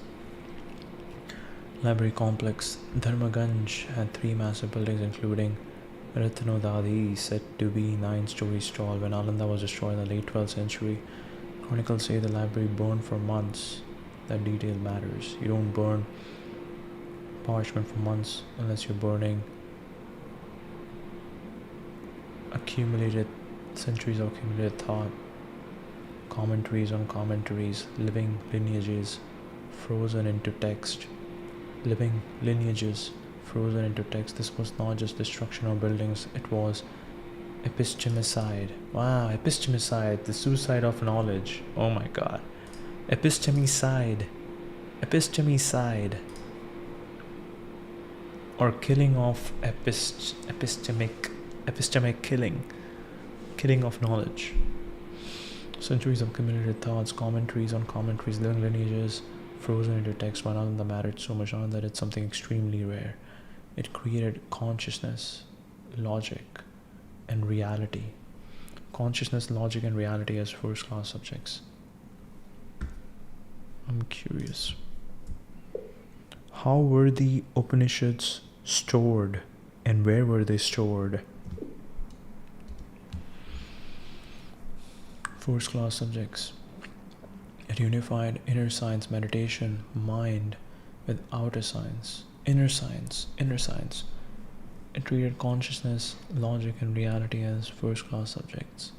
It unified inner science, meditation, mind with outer science, math, medicine. It operated through dialogue, not dogma. Chinese monks like Zhuang Zhang didn't just visit, they stayed there for years, translated text, and carried entire philosophical systems back to East Asia. Much of what we call East Asian Buddhism passed through Nalanda. Why it's lost still echoes. Destruction wasn't just a historical tragedy. It broke the Guru Shishya transmission chains, the culture of Pan-Asian intellectual exchange, the idea that philosophy is a lifelong communal pursuit. Europe later rebuilt universities. India never rebuilt this one. Europe later rebuilt universities. India never rebuilt this one. What survived did so in fragments, monasteries, temples, commentaries, rituals, memories. The living, disputational, exploratory culture never fully returned. If Plato's academy shaped the West, Nalanda shaped half of Asia. And unlike Plato's academy, Nalanda never got a renaissance. Plato's academy shaped the West, Nalanda shaped half of Asia. Unlike Nalanda, never got a renaissance.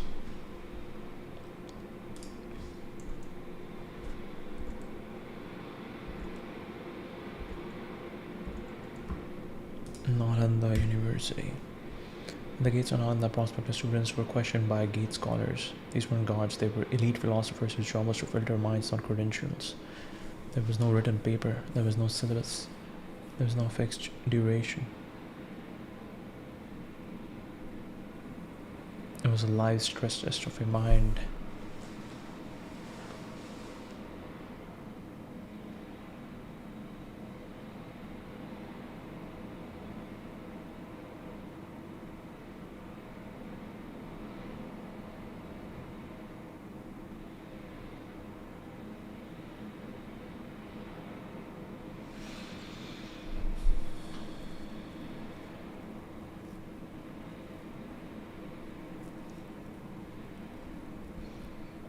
Prospective live stress test of your mind.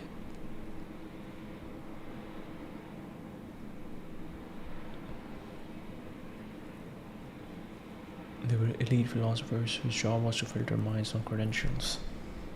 Oh, this is actually good.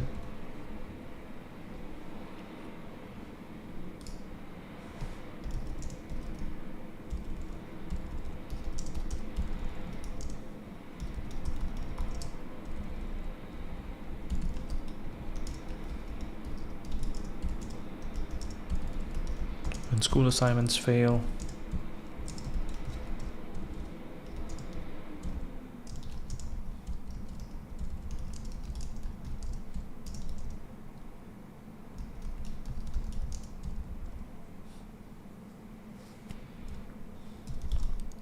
assignments were written by AI.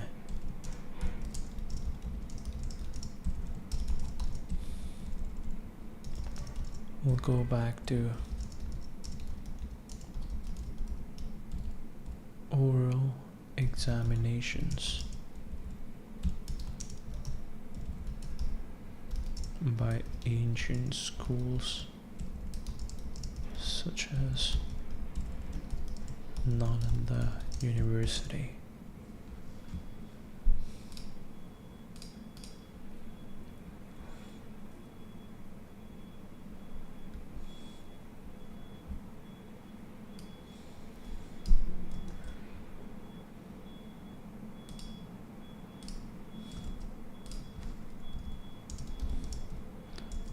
Where entry only by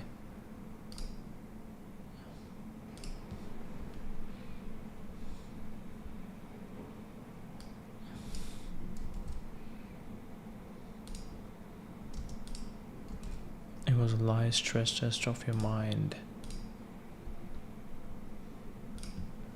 Questioned by great scholars. They were elite philosophers.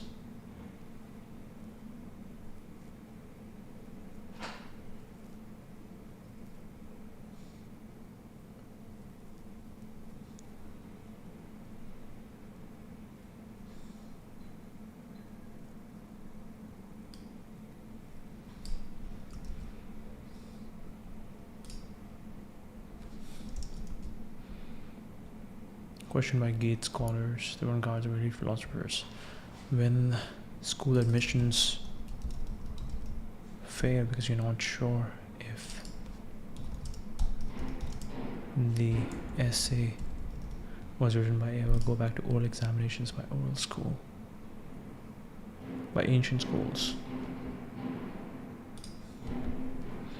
There was no written paper, no syllabus, no fixed duration. You entered in dialogue. What they tested: 4 things: clarity of understanding. You might be asked to explain a concept from logic, a Buddhist doctrine, a metaphysical distinction.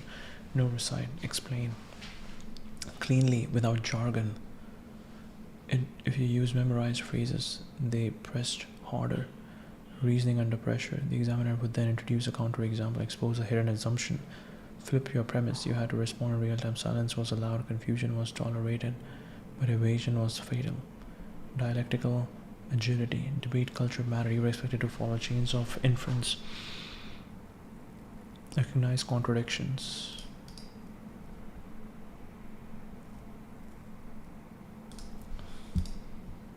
What does it mean? Inference. I don't know the meaning of inference. Recognize contradictions, concede when wrong, defensiveness counted against you, intellectual honesty counted for you. Temperament, this part is often missed. They watched how you handled being corrected, whether ego hijacked reasoning, whether curiosity survived pressure. They didn't want clever rhetoricians, they wanted trainable minds, where most fail, especially from Chinese pilgrims.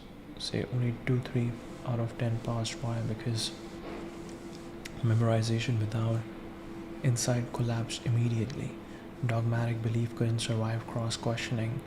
Rhetorical polish failed against precise logic. This was not about being right, it was about being capable of an inquiry. By oral, not written exams test storage.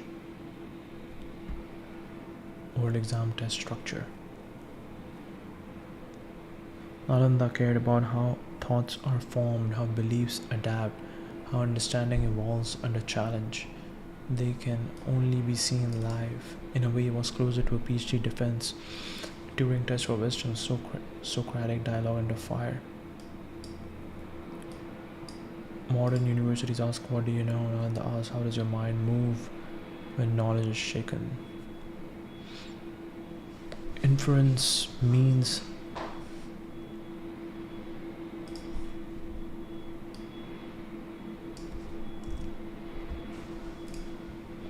how would Naval Ravikant rephrase this?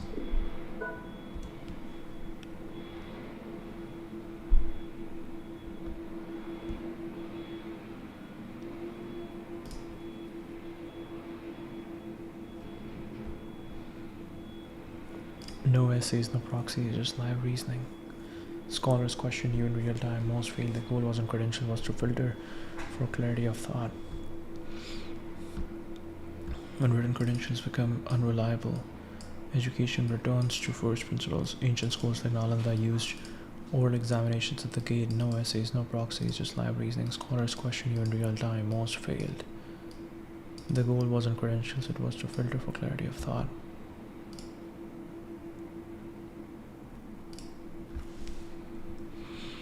When written credentials become unreliable, education returns to first principles. Ancient schools like Nalanda used oral examination at the gate, no essays, no proxies, just live reasoning.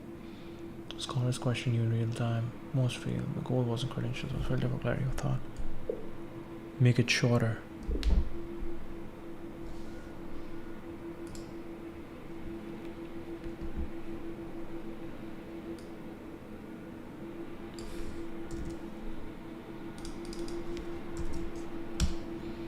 Push it even harder.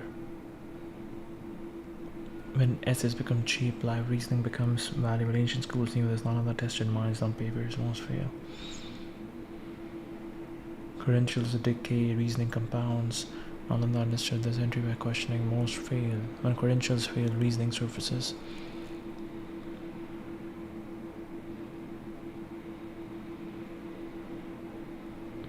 Reasoning resurfaces, none of the tested minds live. When credentials fail once they're easy to fake.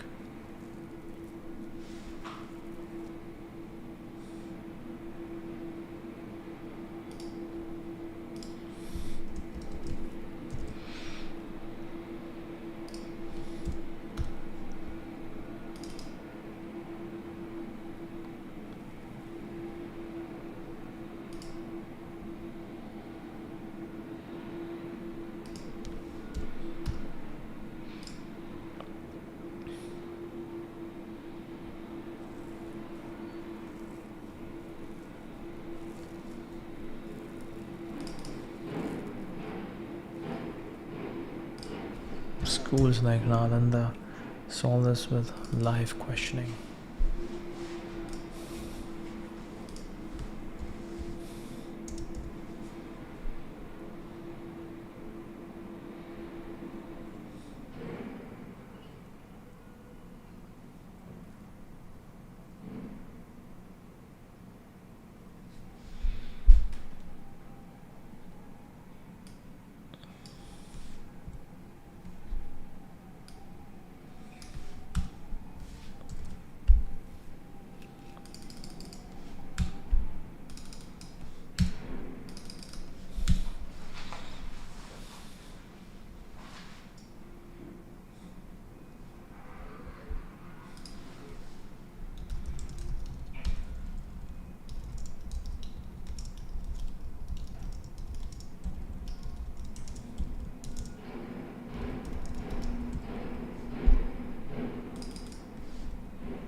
Reasoning resurfaces.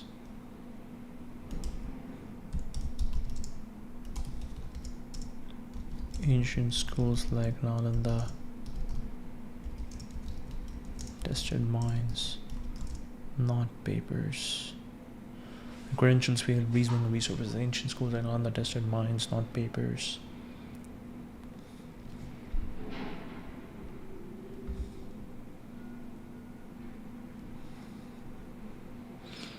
When credentials fail, reasoning resurfaces. Ancient schools and all that tested minds, not papers.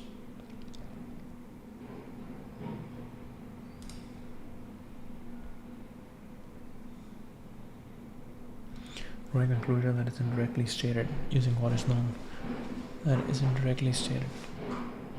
Premises to insight. You observe some facts, you apply logic, pattern, experience, you arrive at something new but justified. Arrival is inference.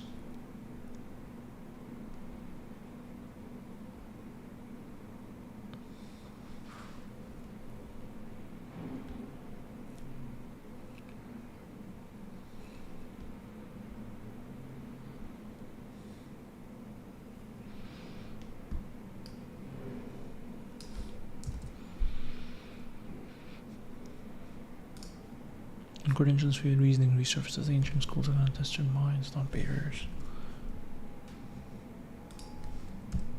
Memorization shows storage.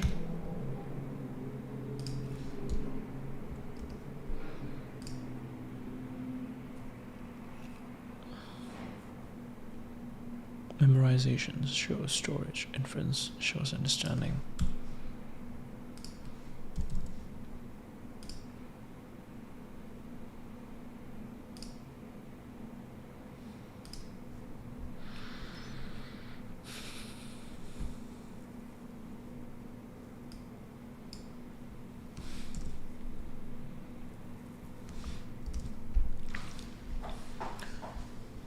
Institutional destruction. Udantapuri, these weren't just universities in our sense, they were living ecosystems where thousands of scholars spent decades in dialectical inquiry. Unbroken transmission. A void the next cannot fill. The colonial epistemic violence. Explicit queer Indians, English in taste, in opinions, in morals, and in intellect. English in taste, in opinions, in morals, and in intellect. But subtler was the categorization. The British needed Hinduism to be a religion, something they could place alongside Christianity in their taxonomy. The British needed Hinduism to be a religion, something they could place alongside Christianity in their taxonomy. So the living Darshana, Samkhya, Vaisheshika, the whole ecosystem of competing inquiry got flattened into belief. Samkhya. The Upanishads became scripture rather than investigation. The internal ossification, this predates colonialism, when knowledge becomes the property of a caste rather than practice of inquiry. It calcifies. The shift from Jnana Kand to Karma Kand, from wisdom seeking to ritual performance, had already hollowed something out. Shankar debated Mandana Mishra for days. By the 18th century, who was still doing that? From wisdom seeking to ritual performance. From wisdom seeking to ritual performance. Wow, we have gone from wisdom seeking to ritual performance.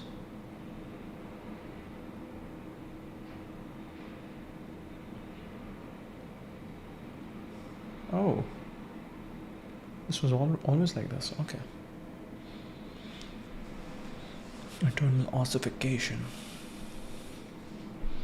Wisdom seeking to ritual performance. Instead of learning, we started performing rituals. We just started performing rituals. Rituals do play an important role in the society. They bring together people.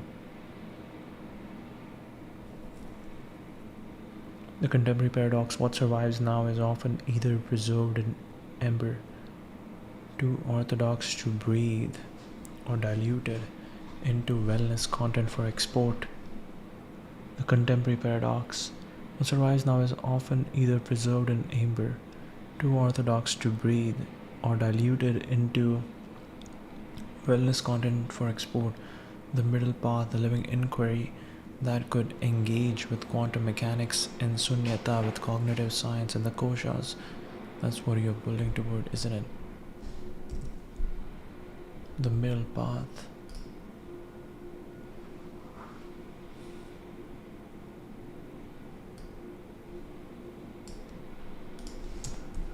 Tell me more.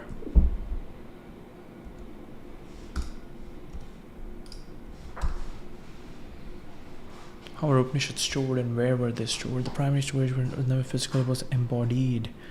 Shruti.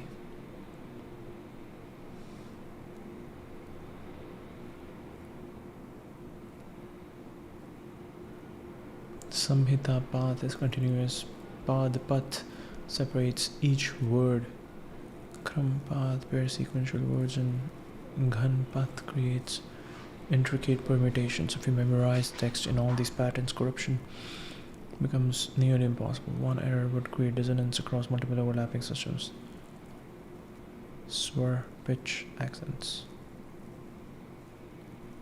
So just mispronounced, it was destroyed. Families maintain specific recensions for generations. Institutional containers. Gurukul were the primary vessel, students living with teachers for 12 years or more, receiving knowledge through sustained proximity. The Upanishads themselves emerged from this context. Upanishad literally suggests sitting down near. Upanishad. Upanishad. Later, Mat monastic centers became repositories. Shankara, establishing his 4 seats at the cardinal directions, was partly about creating distributed backup systems for the tradition. Wow, Upanishads. They made it into songs because songs can be remembered, and it's like a song. If you know you remember the music, and if you know the music, and if you forget the word, because you know the music, you can figure out the word.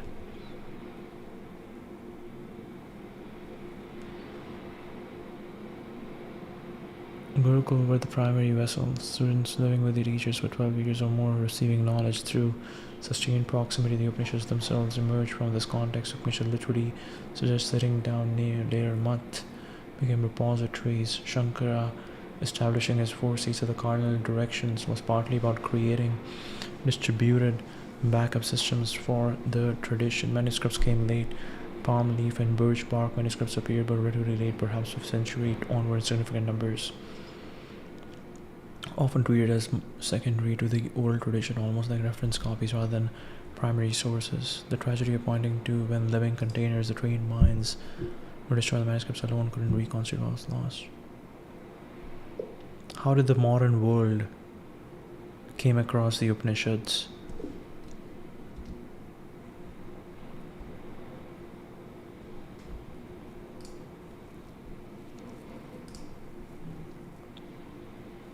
Mughal Empire, French adventurer, German peasant, Darashiko, pivot point,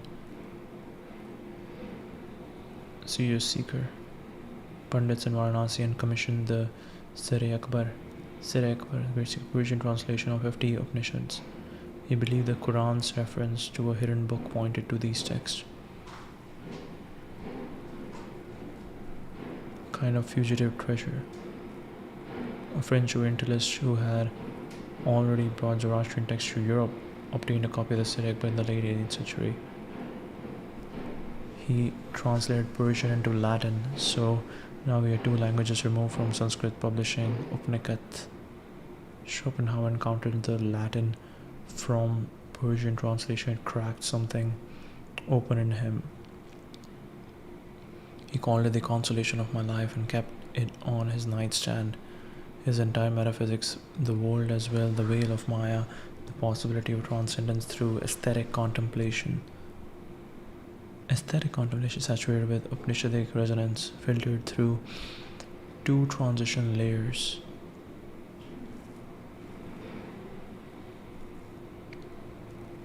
The direct Sanskrit transmission came later through British colonial scholarship. Coolbrook, Max Muller, Paul Deussen, Germans especially became obsessed. Muller's Sacred Books of the East series made systematic translations available, though with heavy Victorian framing.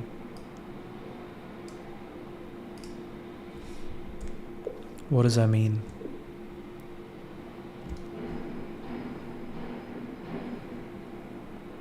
The irony, many educated Indians in the 19th century encountered their own tradition through these European mediations.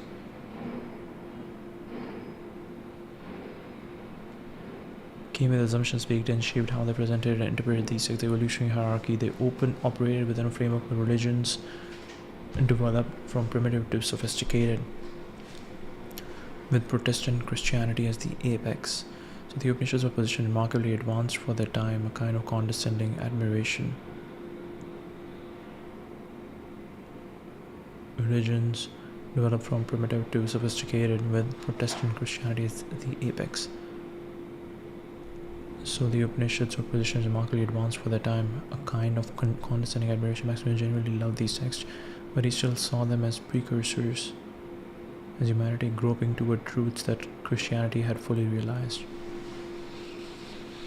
Protestant Christianity privileges scripture, sola scriptura, so they approached the Upanishads as texts to be analyzed philologically, missing that these were technologies for transformation meant to be practiced within a living context. It's like analyzing the sheet music of a rag without understanding the point is to experience the experience of the performance. The textual bias over technologies for transformation. The rational mystical split. Wow, so it's not just about the words, it's also about Upanishads chanting. It's not just about the words, it's also the performance.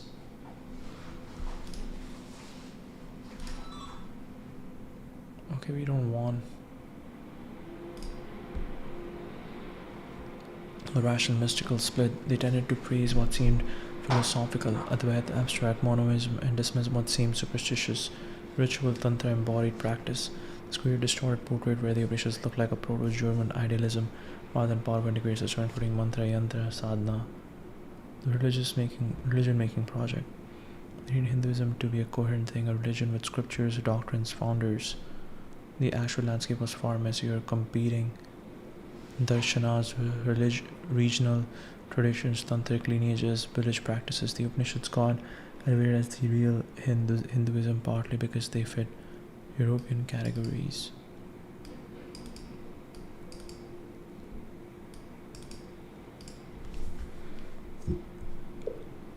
If I want to get access to the true Upanishads in the original form, how can I do that?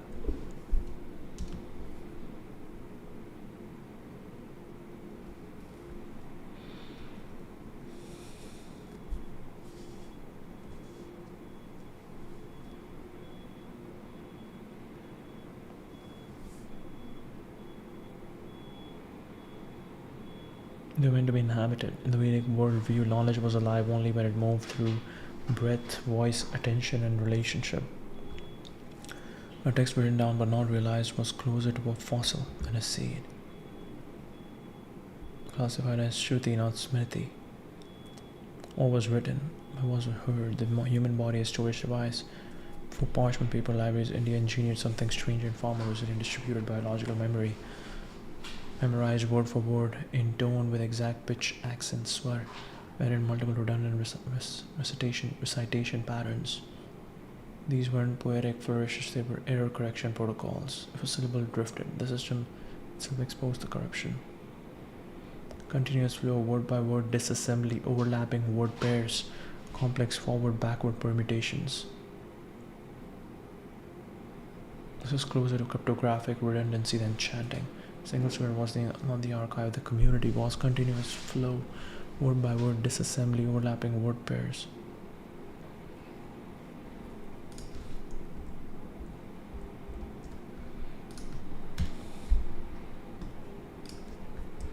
Who destroyed Nalanda and why?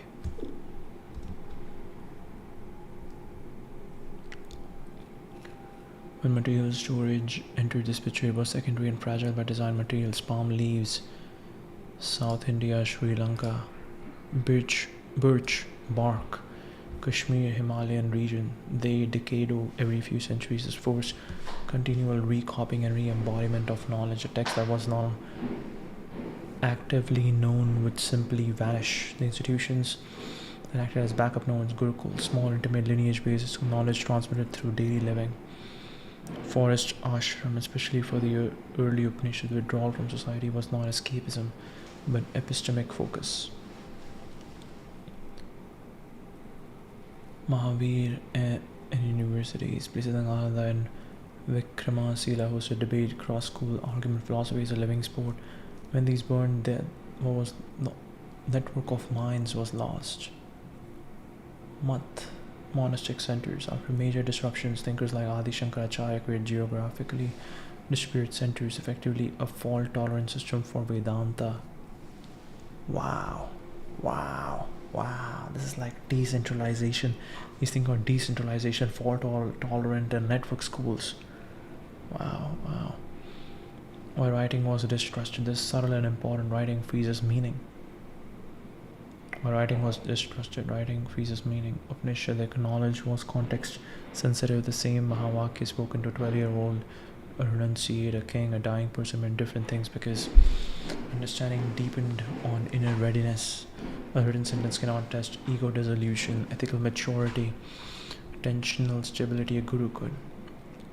Writing was allowed but never crowned king. What was actually being preserved, not just propositions like the Tvam. What was preserved was a way of asking, a discipline of negation, an inner technology for recognizing illusion, a method for collapsing subject-object duality. The Upanishads are closer to source code for consciousness than to doctrine. Source code for consciousness. Wow. A manuscript without a practitioner is like code without a runtime. A manuscript without a practitioner is like code without a runtime. This code doesn't work. Right, you need someone to run it. Collapse, patronage vanished, oral lineages broke, we were left with text without tuning forks. The word survived the frequency of it, why this matters now.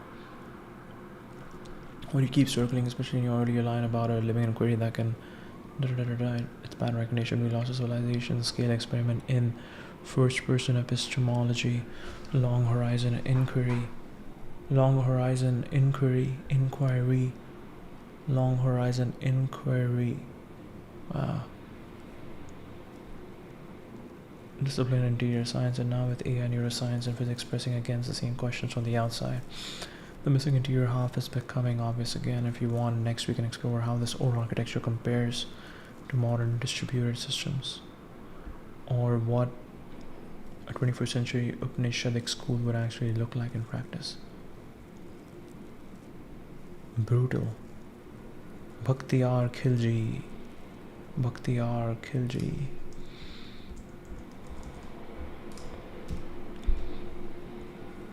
What happened plainly? Let a swift military raid into Bihar. Nalanda was not a fortress. It had monks, not soldiers, libraries, not battlements, debate halls, not armories. The complex was burned, monks were killed or scattered, and the great libraries were set on fire. Burned for months, not days, months. It represented an alien worldview. Nalanda was Buddhist, non-theistic, rational, international, monastic, deeply scholastic. Invading power operating with a rigid religious political framework. Nalanda looked less like a university and more like heresy made architectural. Knowledge centers were strategic targets. This wasn't random vandalism. Pan-Asian intellectual hub. Nalanda was Pan-Asian intellectual hub linked to Tibet, China, Korea, Southeast Asia. What LLMs today are trained on the Upanishads?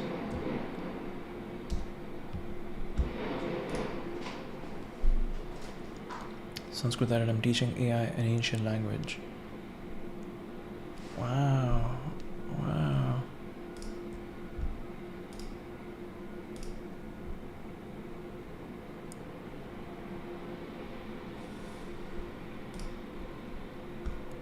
Inside India is quite effort to build a Sanskrit LLM. I recently read about this fascinating effort happening in departments and colleges. Have announced in-house Sanskrit LLM programs with joint teams of Sanskrit scholars and data science RD professionals aiming to contribute toward a comprehensive Sanskrit LLM for India. But it is academically significant. Digitizing Sanskrit text. These projects seem to be planning to integrate Sanskrit as part of Indian multilingual models rather than standalone Sanskrit-only LLMs. Corpus collection, cleaning and scholarly validation, tokenization, linguistic annotation, pre-training a base language model on Sanskrit text and adaptation, using it in tasks such as translation, teaching, etc. Digitization and corpus creation. Sanskrit has very little machine-ready text compared to modern languages. Projects focusing on digitizing tens of thousands of scriptures, commentaries, classical literature, traditional science. Massive effort requires converting scans and PDFs into clean text with correct Devanagari and transliteration. Has not evolved as a spoken language for centuries and effectively froze a few centuries ago. Modern domains such as science, engineering, medicine, law, current affairs, and policy documents in Sanskrit to create a contemporary corpus, scholarly curation and verification.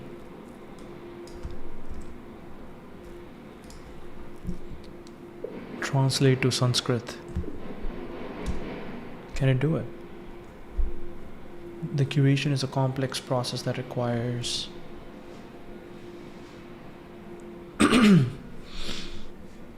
if you wanted a more classical register or tailored toward academic sostric pose, I can refine the diction.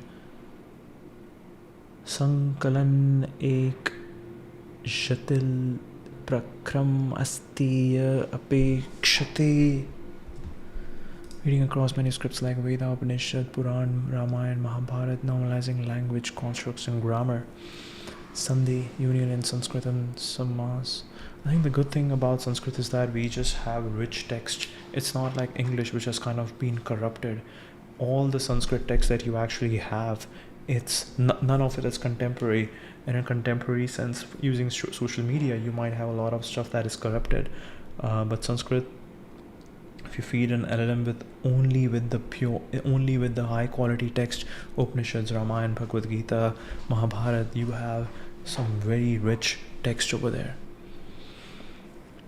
Normalizing language construction, grammar, sandhi, and samas, compound words for tokenization, and handwriting, prose and poetic styles, gadya, mahakavya, alankar, figure of speech, upam, simile, rupak, ras, emotion, sentiment, chanda,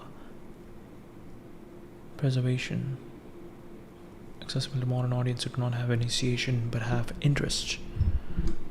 Interactive tutors for Sanskrit learners, grammar, pronunciation, scripture, commentary, philosophical text with Q&A, research.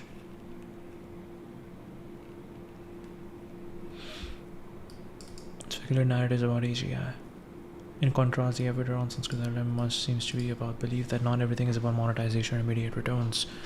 Scholarship, language, history, and civilization are worth preserving simply because they anchor who we are and how we think. In that sense, the work is less about building the most powerful AI and more about using technology responsibly to carry the past forward. It would be really cool to study the Upanishads deeper. I don't know if that makes sense. Okay. Rephrase. In depth. I'd love to go studying the Upanishads. It would help.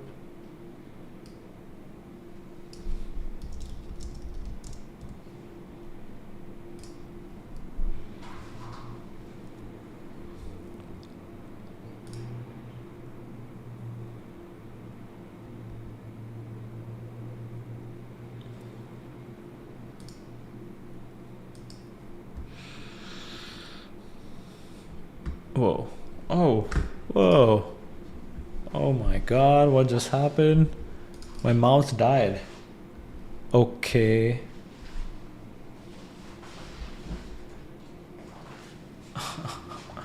Mouse died.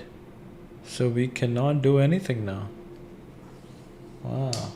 I cannot even shut down my live stream. Okay.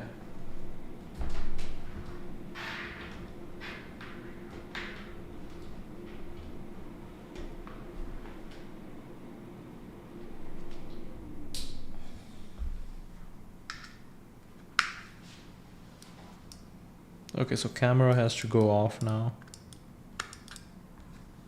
And autoriser la connexion.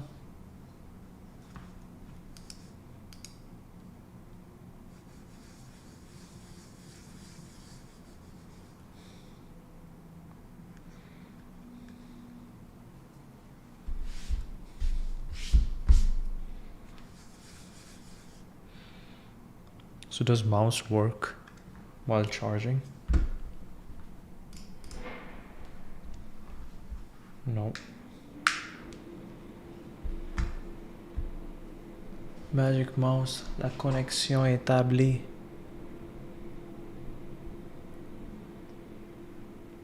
Quite a few been to the Sanskrit LM. Okay, what do we do now? How long do we have to wait? I don't know how to use the keyboard. Wow. This is the reason I need Jarvis. Where's my Jarvis? Where's my Jarvis? Oh my god, I feel like you're handicapped.